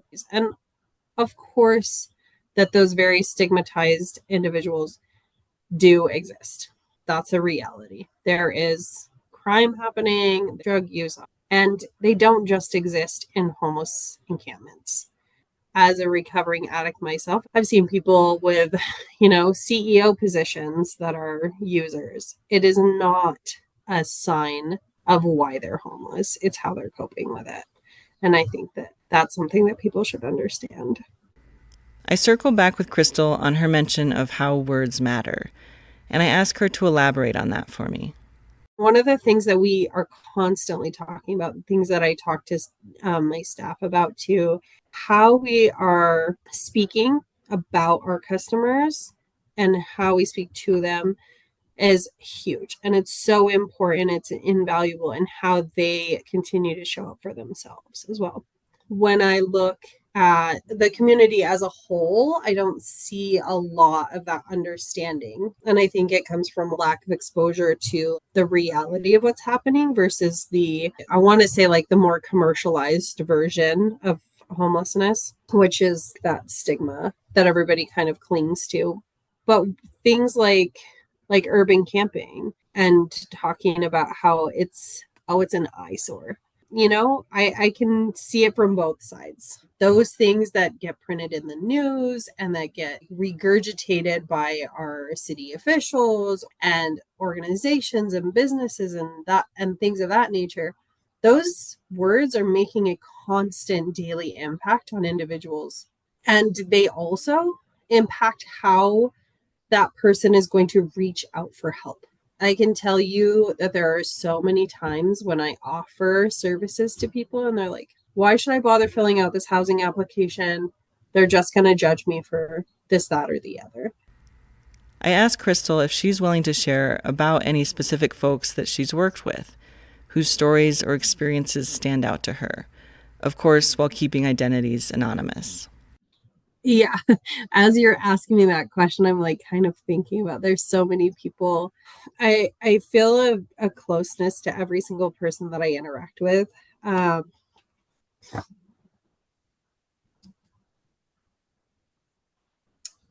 That we've lost a lot of really incredible humans since my time here. I think a lot of things I see they're not huge wins. We celebrate the little ones because the big ones are few and far between. And oftentimes we're mostly just screaming into the void about the things that we can't make happen or the people that we lose in this wasteland of limited housing. We had a customer who was with us pretty much the entire time that I've been here, experiencing homelessness, a veteran, and just struggling and just kind of up and down for a very long time, trying to get into housing and hitting roadblocks at every turn. They were recently housed, which was a huge win. And then more recently, they started coming back to volunteer, to give back. That's kind of like a testament and it keeps us going. We supported this person while they went through this very difficult time in their life. And now they want to come back and they want to give back. Yeah, and we have a lot of those stories. Something like what you have been saying too is like for your own situation, you admit that you were very fortunate to have a support system at all, right? And so I think maybe what's easy to forget that for some people, the difference of them being unhoused or not is if they had somebody else in their life that cared, right? And that's something that, shouldn't be taken for granted to have that in your life, that some people don't have even one person. Would it be fair to say that for a lot of people, the organization you work with is the only friendly hand to get to reach out, where some people have like a family that they could live at their house for a while or spot them some money to cover some bills. That I think that there's too many people that don't have a single person in their support system. I'll say, like, just in my life, I know this consciously, but I think like on a subconscious level, we don't think about those things all the time. We lose a friend here, we lose an employer here, or somebody, our community shuts us out. And then eventually we have like even our hopes and dreams get ripped away from us, and we stop believing in those things. We stop believing in ourselves. And that leads to things that we see a lot, which is suicidal ideation and attempts, and all of those things are very real. We have those conversations every single day. Somebody saying, I don't have anyone who cares. And if we can help them rebuild that even just a little bit, or give them something to hang on to, I think it's so important. And it really is a difference between life and death. And that is a very real thing to realize, that like you're the last thing holding them together and helping them find some kind of peace. Absolutely. And I'm wondering, on this topic of housing affordability, we don't have to convince anybody that it's a crisis in Montana, and very high levels in the Bozeman area, of course. Are there specific stories that you've heard from folks who have been put in the position of being unhoused directly due to just housing prices becoming astronomical, evictions, not being able to find a new place, direct correlations to this massive spike that we've seen in the last 2 years? Yeah. Unfortunately, it's mostly families. I actually just saw an email come through, and it was like, we have 30 days to leave. We've been here for 13 years in the same building. The building was sold. They are going to come in, they're going to renovate it, they're going to raise the rent by $500. And that family can no longer afford to live there, even though they have been there. They're just not renewing the lease because they want to push all of those people out so they can bring in more money. We see that so often. We have a customer who is living in a camper, very, very sweet elderly gentleman. He's lived in Bozeman almost his entire life. When he got back from the military, when he was done with his time there, bought a trailer house and lived there for many, many, many, many years. Trailer park sold, and he's on a fixed income, can't afford to, move his home. So everything is gone. And so he used what he had to buy a camper, and that's where he is at. We see folks who come in all the time like, I'm about to get evicted. Can you guys help me get caught up? Help me pay my rent. I tell people very often, every single one of us is so much closer to being in this position, especially in Bozeman. There isn't housing that exists right now that is attainable for individuals. We see a lot of people who are being pushed out for the money that's coming into Bozeman, which is really sad because a lot of the folks that we see and interact with have lived here the majority of their lives. And skyrocketing costs and severe lack of availability have made it the reality that someone could be working 2 or 3 jobs, sometimes with well-paying jobs and stacked degrees, and be living in their vehicle, or in a very vulnerable position if their landlord sells or changes terms on a lease. I asked Crystal how she sees this reality reflected in her position. The majority of the folks that we interact with have at least 1, if not 2 jobs, full-time. And the wages in Bozeman are pretty decent. Most places start $20, $21 an hour. We have folks who are doing construction. I know that that pays like $40, $47 an hour, something like that. And they're still not able to find housing. And they literally are living every paycheck to paycheck just to survive, instead of being able to put money into savings, using the majority of their paychecks to maybe rent a hotel room for a couple of days so that they can take a shower, kind of get a good night's sleep, a decent good night's sleep, having to put, gas in their generators to run their electricity so that they can eat. so that they don't freeze to death. Those are all things that are happening. Even though they're making good money, they can't put that into housing. The other part of that is barriers. The perfect example that I will always use is we have this customer who is over 55. And when our 55 and older housing opened up, got in there for the interview, and it was looking really good. We were going to get them in the door. They had a charge from 30 years ago that was a gun charge from 30 years ago. No anything after that, nothing, not so much as even a parking ticket. And they were denied for housing. But we talk about people, paying their debt to society. When people do that and then they're released back into society, they can't reacclimate because housing is unattainable. A lot of employment is unattainable. So how do we expect people to go from that to being productive members of society? And then you add that to the fact that if you apply for housing in Bozeman, you're up against 50 other people who are applying for the exact same property because we don't have surplus of housing. But when it costs $4,000 to get into a place and you're coming from having nothing and surviving, there's no way to bridge that. There's no in between. We have no transitional housing. We have no options for individuals who have high barriers. I will say that just building more housing isn't going to solve the issue that we have, right? The issue that we have is high barriers to housing. We have very limited long-term support for individuals who have been experiencing chronic homelessness. Mental health, we need those services because without maintaining mental health, we can't maintain housing. I asked Crystal if there are any final messages she would like to put out there for folks on any of these topics that we've discussed today. I have two messages. One is for policymakers. Do better. As community means that we come together and we support each other. And we just have to do better. We have to look at the nuances that surround solving this crisis. And we cannot do that if we are fighting each other. We have got to come together. We have to ask questions. We have to learn, educate ourselves.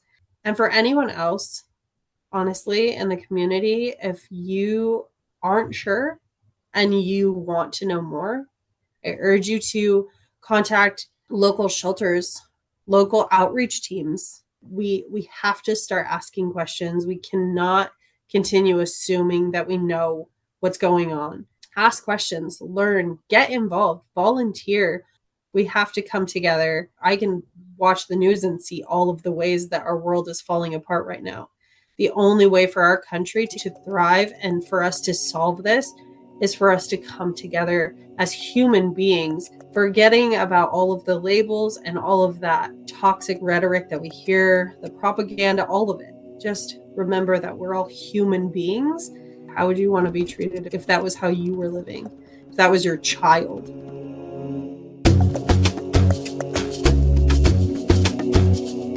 Thank you so much to Crystal for sharing with us and for the work that her and her team are a part of. Some of us have experienced being unhoused or are stressfully close to it. Crystal reminds us that behind every unhoused person is someone's story, often a relatable story. Our communities are suffering, and everyone is impacted, directly or indirectly. We are all better off when each community member is able to be a contributing member of that society, which is dang near impossible for someone to do when you don't have a safe place to call home. In speaking to folks who are directly involved with this outreach work, they've said that the priority is reducing the number of days for someone to be on the street. Because with each day, the impact of folks' mental health, exposure to addictive substances, violence, and increased difficulty to maintain or seek out a job increase. All elements that make it harder to get out of the situation. We can also have policies that improve the stabilization, such as requiring landlords to give tenants a reasonable amount of notice when the rental lease terms are going to change or terminate. So if you do have to leave your rental home, you have a more realistic window of time to look for a new place in the midst of an impossible housing market. Even if you're looking at this from an economic perspective, it's a benefit to our overall economy and a much lower cost to put resources into preventing people from being unsheltered in the first place. There have been a series of decisions made in the U.S. Supreme Court, and even on a city level, that prohibits urban camping in city limits.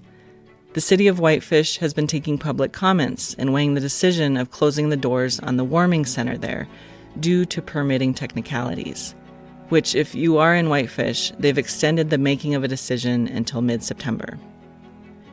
And I know all of these things are complex. There are impacts and realities that, yes, absolutely need to be addressed.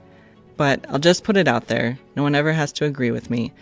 But as these decisions are made and pressures likely will only grow, that instead of seeing the visual of those who are unhoused as a villainized concept, something to push out of sight, can our perspective shift to see that seeing those who are unhoused may at least partially be a reflection of the holes and missteps in the way that our collective society and systems have operated the past 100+ years, and have that inspire us to approach housing differently, approach how we develop differently, approach how we support one another differently?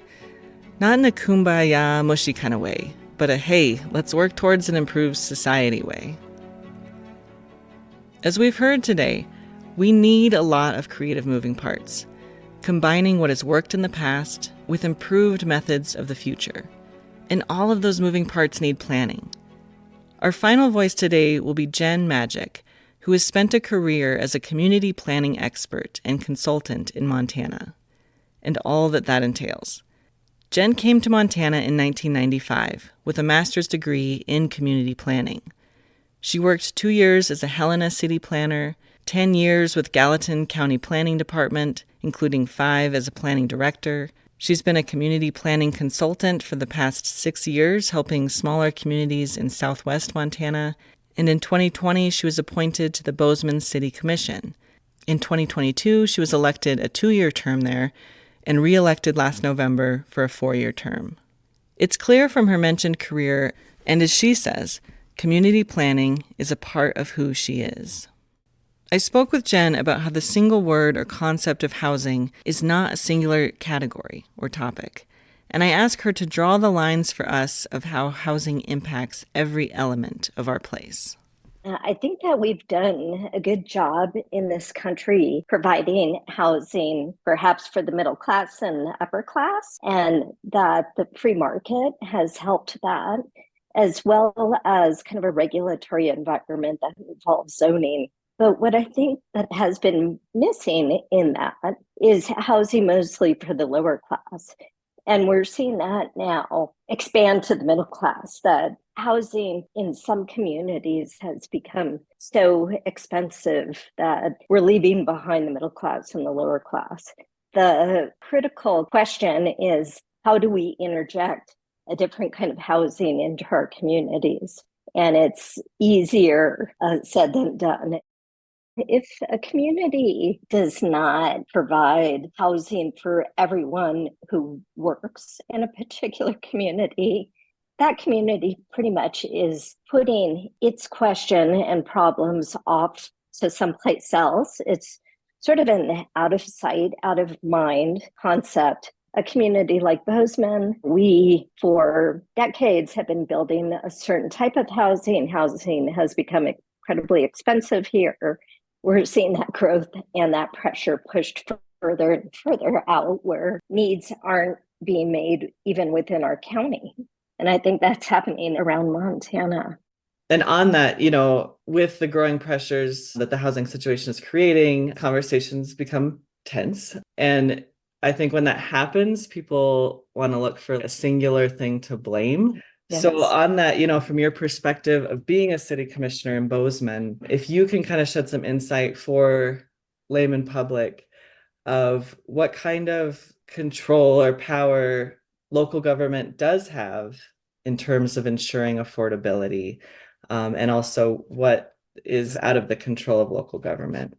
Yeah, it's a real mix. And some of those forces that are out of our control are the fact that certain parts of Montana have gained in popularity, and we're seeing great increases of people moving here for one reason or another. These forces that are out of our control, causing us to kind of be very deliberate in terms of how we handle that growth. And once again, try to create a community that meets everyone's needs. And you're absolutely right that that issue and the solutions are not black and white. In fact, it's a fairly complex reality, whether it's our regulatory framework, things that the legislature has done, just realities on the ground. It can be tough to figure out. And you can't just look at one thing and call it good. And I've heard many people say, okay, so we have a housing crisis. It means that we need more supply. We need to build more homes. Sure, that's one piece of the problem. But I look around my own community and I see a lot of new homes, new condos sitting empty. So I see an underutilization of some of our supply. So to try to understand the dynamics of what's happening on the ground is really important. And I think we're definitely in a time where people are looking for solutions, not like it's a one size fits all, but many tools in the toolbox. I'm wondering if you've seen any, either in Bozeman City or your greater region, any approaches or specific policy that's moved forward that you think is creating positive impact or at least creating a good trajectory? I have seen a few things and trends that I consider to be positive. And the biggest I've seen in the past couple of years is members of the community getting involved in solutions. And that absolutely needs to happen. Top-down solutions, they can be doomed to fail if a community is not on board. That's part of my background as a community planner. Involve your community in the solutions and have that community vested in trying to kind of come up with things that are going to work and things that they can live with. I believe a community should know best, particularly if you set up an environment where you're asking community members to be involved and setting up both educational opportunities and dialogue, and where leadership is truly listening and involving at a grassroots level community members. So as a city commissioner, and a community planner, really believe in involving the community. So that's one of the most positive things that I've seen. Another one is just seeing some really thoughtful developers out there who are trying to come up with developments, both large scale and smaller scale, that are helping not just the developers out to make a buck and take advantage of a strong, robust market. There are a number of things too, like housing land trusts, housing co-ops, and just a variety of solutions. And that's absolutely what we need. Sure. And, for that community involvement, community guided approaches, how you've seen it, what can that physically look like to create that opportunity for communities to get involved? Well, I think the local community can take a lead in setting up opportunities outside of City Hall to engage with people. So local leaders needing to get out and talk to members of the public, setting up educational opportunities, bringing speakers in, having members of city staff talk, and allowing groups to form. We have a number of solution-oriented groups that have been formed here in the past couple of years. And to have local leaders respect those groups that are being formed and actually listen and be part of the discussion. So in a number of cases, I've attended those meetings to educate myself, but to also talk to folks about realities on the ground. And once again, I think that just dialogue, community dialogue, can help us get to a better place. Sure. No, that's appreciated. It gives me hope to hear that's happening too. And then also, on the flip side of that, are there things or even approaches that you would like to see changed, either on a local level, policy level, from the public, from developers? I mean, I'm sure there's not just one, but just if there's approaches or elements that you're like, oh, if this one thing could change, we could get a positive trend happening, or just things that have come to mind for you on that. Yeah, kind of the flip side of community involvement is apathy, where community members just aren't showing up. They're busy, whatever it happens to be. That's when community, I think, needs to actually go out to people and be deliberate about trying to engage people instead of waiting for people to come to them. Government that doesn't involve community can be really damaging. And I've seen a number of examples of top-down, whether it's state preemption.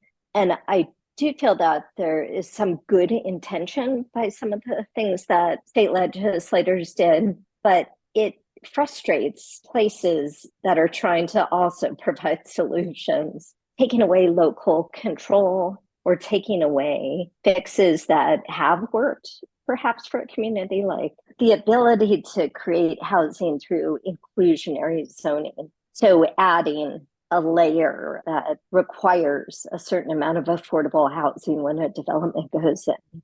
And that was taken away from communities throughout Montana by the legislature, and I think that's problematic. As we mentioned earlier, that option of inclusionary zoning for certain areas was banned statewide by state legislature in the 2021 session. Jen continues with concerns she has that she would like to see addressed or shifted on a planning level. A real challenge that we're experiencing here in Bozeman is this major increase in corporate investment in real estate. So kind of the large investor surge into the real estate market here. It's skewing prices. It's creating housing that's not being used by locals. It's serving a different purpose than on the ground need. And I remember a couple of years ago in downtown Bozeman, a project going up that would create multi-unit housing close to downtown, and being kind of excited about that. That, it would add a vibrancy and people living there and people who perhaps work in that downtown area. But much of it either sits empty, is very expensive, so out of reach to the average worker, or is being used for like a vacation rental market, which I have nothing against vacation rentals. There's a place for them, absolutely. But just, recognizing that when a development goes in, it's not always going to serve the purpose you hope it serves. I think we see kind of on the ground when policies aren't popular, it promotes lawsuits. And I don't know how good that is for the whole process. It sets us back. So once again, trying to involve people earlier on so they're vested and to try to reduce lawsuits down the road should be a goal. Jen speaks to the importance of being deliberate with decision-making and with creative options so that new developments actually serve that purpose of being affordable for working class. And of course, it's a reality in Bozeman and elsewhere that the cost of building, meaning the cost of the lot itself, materials, and largely the increased cost of labor, makes it so that even if profit margins are set to be minimal for the developer, getting it at a selling cost that is truly affordable is difficult. A reason for some of the creative solutions we mentioned before, with co-ops, community land trusts, or alternative structures such as what Homefront Billings is utilizing. Other options include increasing incentives for developers to build for middle or low-income buyers, incentives that are often funded with a city's Affordable Housing Trust Fund. It's also worrisome to hear Jen's observation of a major increase in corporate investment in real estate. And I wonder, are there ways decision makers can work collaboratively to address that? I asked Jen for her thoughts to some of the bills in the 2023 legislative session, some that incentivize and encourage densification and increase supply, But cutting red tape can always be seen in very different ways by different people, right? Yes, it can be a positive. And in theory, it could reduce the need for creating sprawl. But I've heard skeptics mention that it's not like sprawl is technically banned. So how do you prevent having everything and anything going up rapidly, both density and sprawl? I asked Jen for her thoughts on this. Density, you have to be really careful because it's a really broad term and it can mean many different things. I, as a planner, really support incremental change or incremental density. So the density that comes in or the infill that comes in doesn't radically change a neighborhood or radically impact what's currently on the ground, like blocking out sunlight for a house that's been there for 100 years. Incremental density that I support are like the additions of accessory dwelling units, so ADUs. So allowing homeowners to either keep an ADU or to incorporate one on their property. You know, you're basically doubling the homes on a given lot and giving the landowner an opportunity to perhaps gain some income and then giving another unit to someone to potentially live there.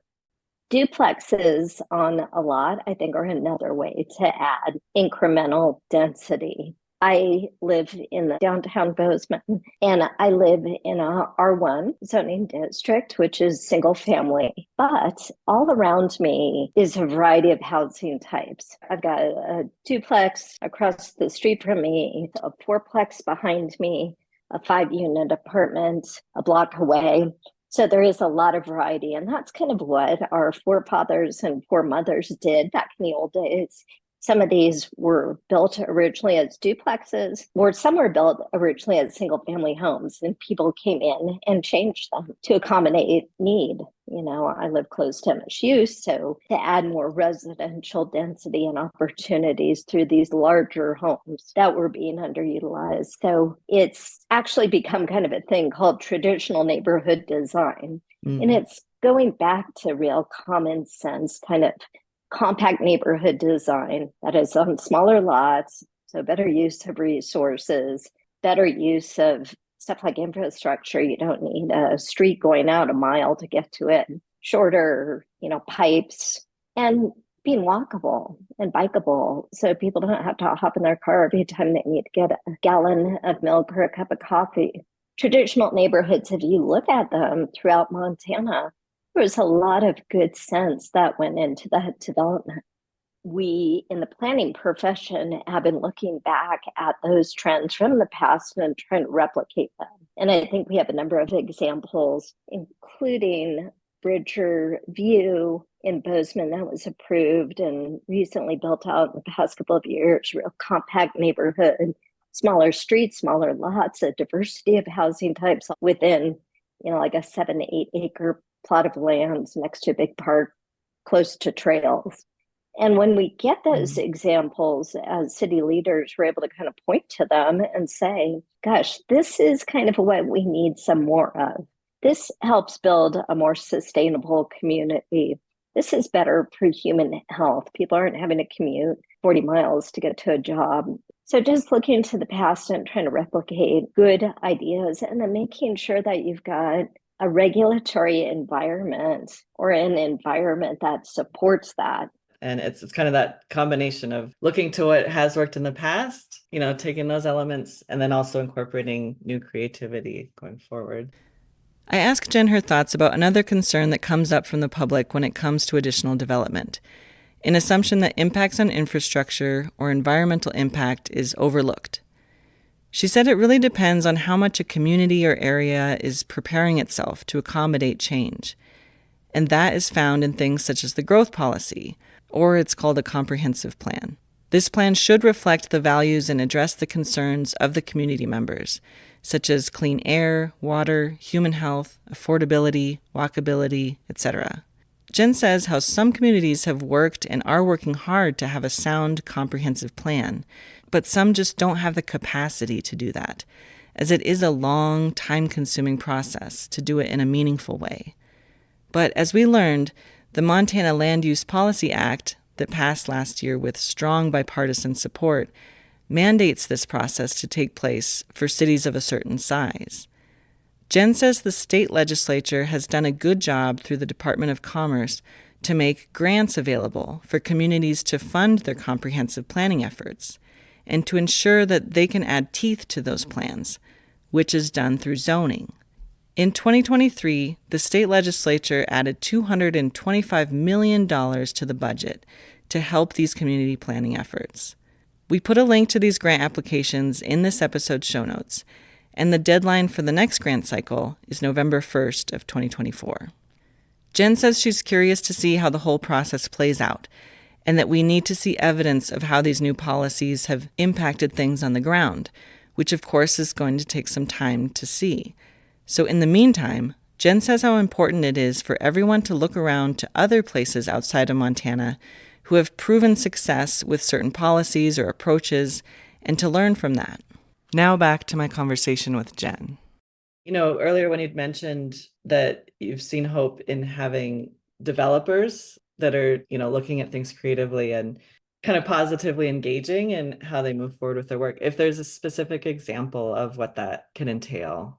Yeah, we certainly have a number of architects, developers, landowners, of course, who live here and get involved in the process of trying to solve our problems. They're showing up at meetings, they're offering up development. Once again, that meets local need, but I think doing it in a way that is incremental instead of grand scale change. You've got to have some flexibility within regulations to allow that to happen.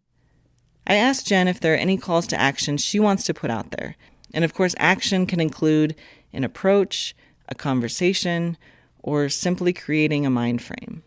A number of communities throughout Montana, throughout our country, have problems. Some, as we have discussed, relate to housing. And these problems, in my mind, are local community problems that really are deserving of local community problem solving around and change. So I really encourage people to get involved, whether it's showing up at a city or county commission meeting, getting involved in a local group, running for office, serving on a local board. There's planning boards, there's economic vitality boards, sustainability boards, housing boards, whatever it happens to be, is get involved and try to be part of the change and part of the solutions.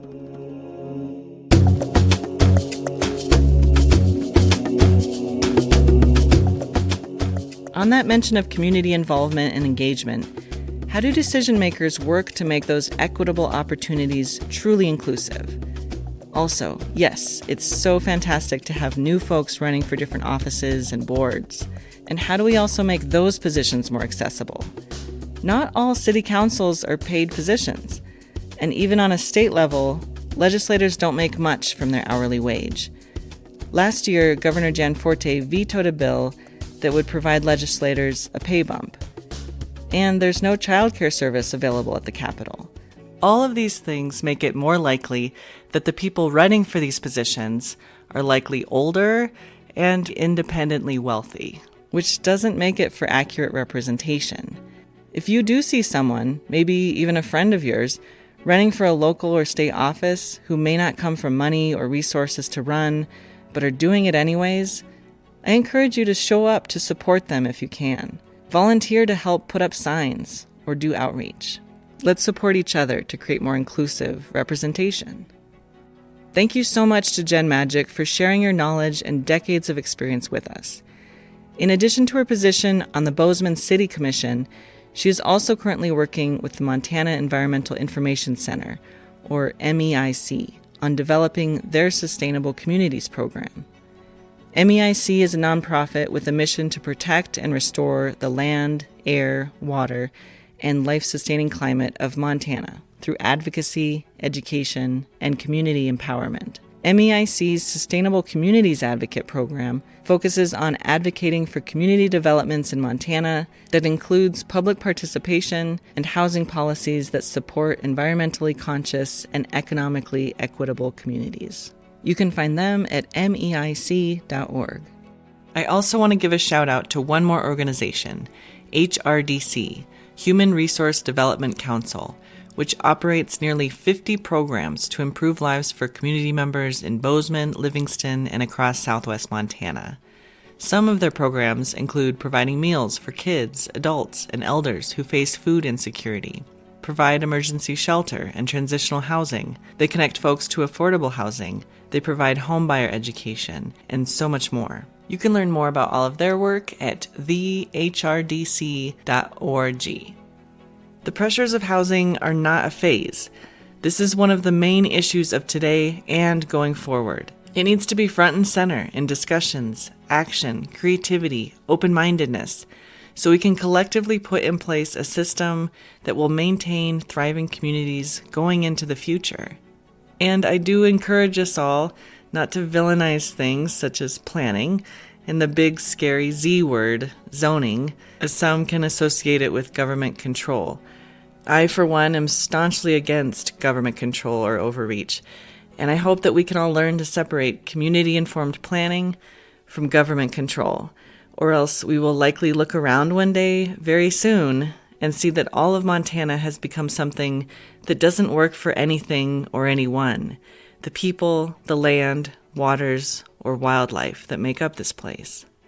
And I do try to keep from going on personal rants, but this topic is extremely personal to me. I never want to villainize new residents. We should all be able to move where we want to or need to, absolutely. And as I said before, new residents keep a place from becoming stagnant in its economies, its ideas, and so much more.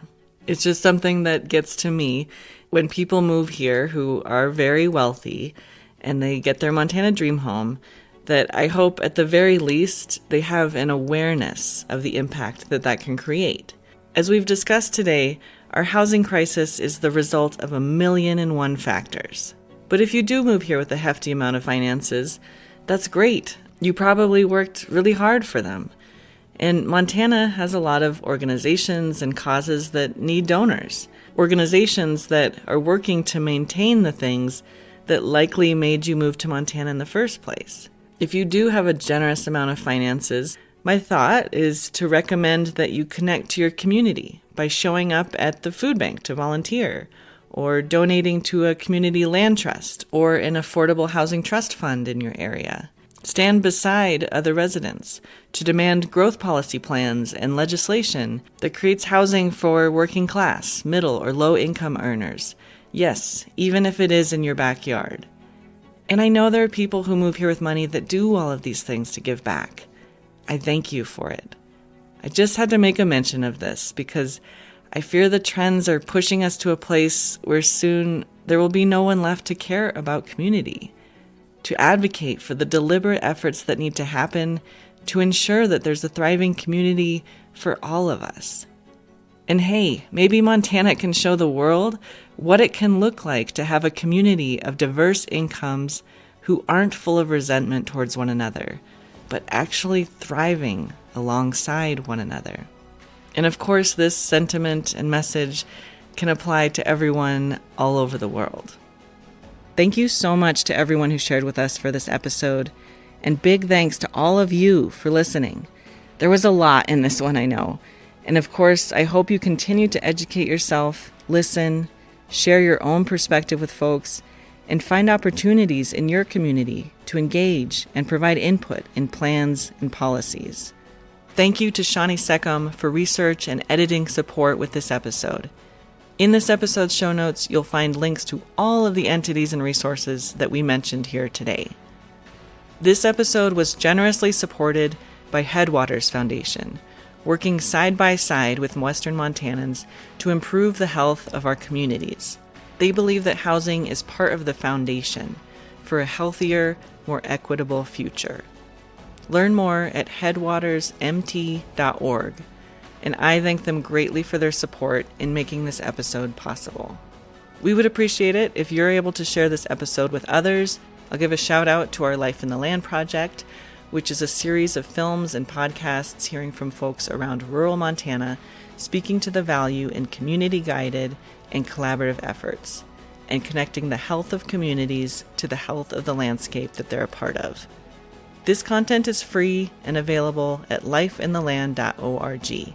And reach out to us if you'd like to screen a film to kick off deeper dialogue on these topics in your community, organization, or classroom. We can also share our free curriculum to accompany the films.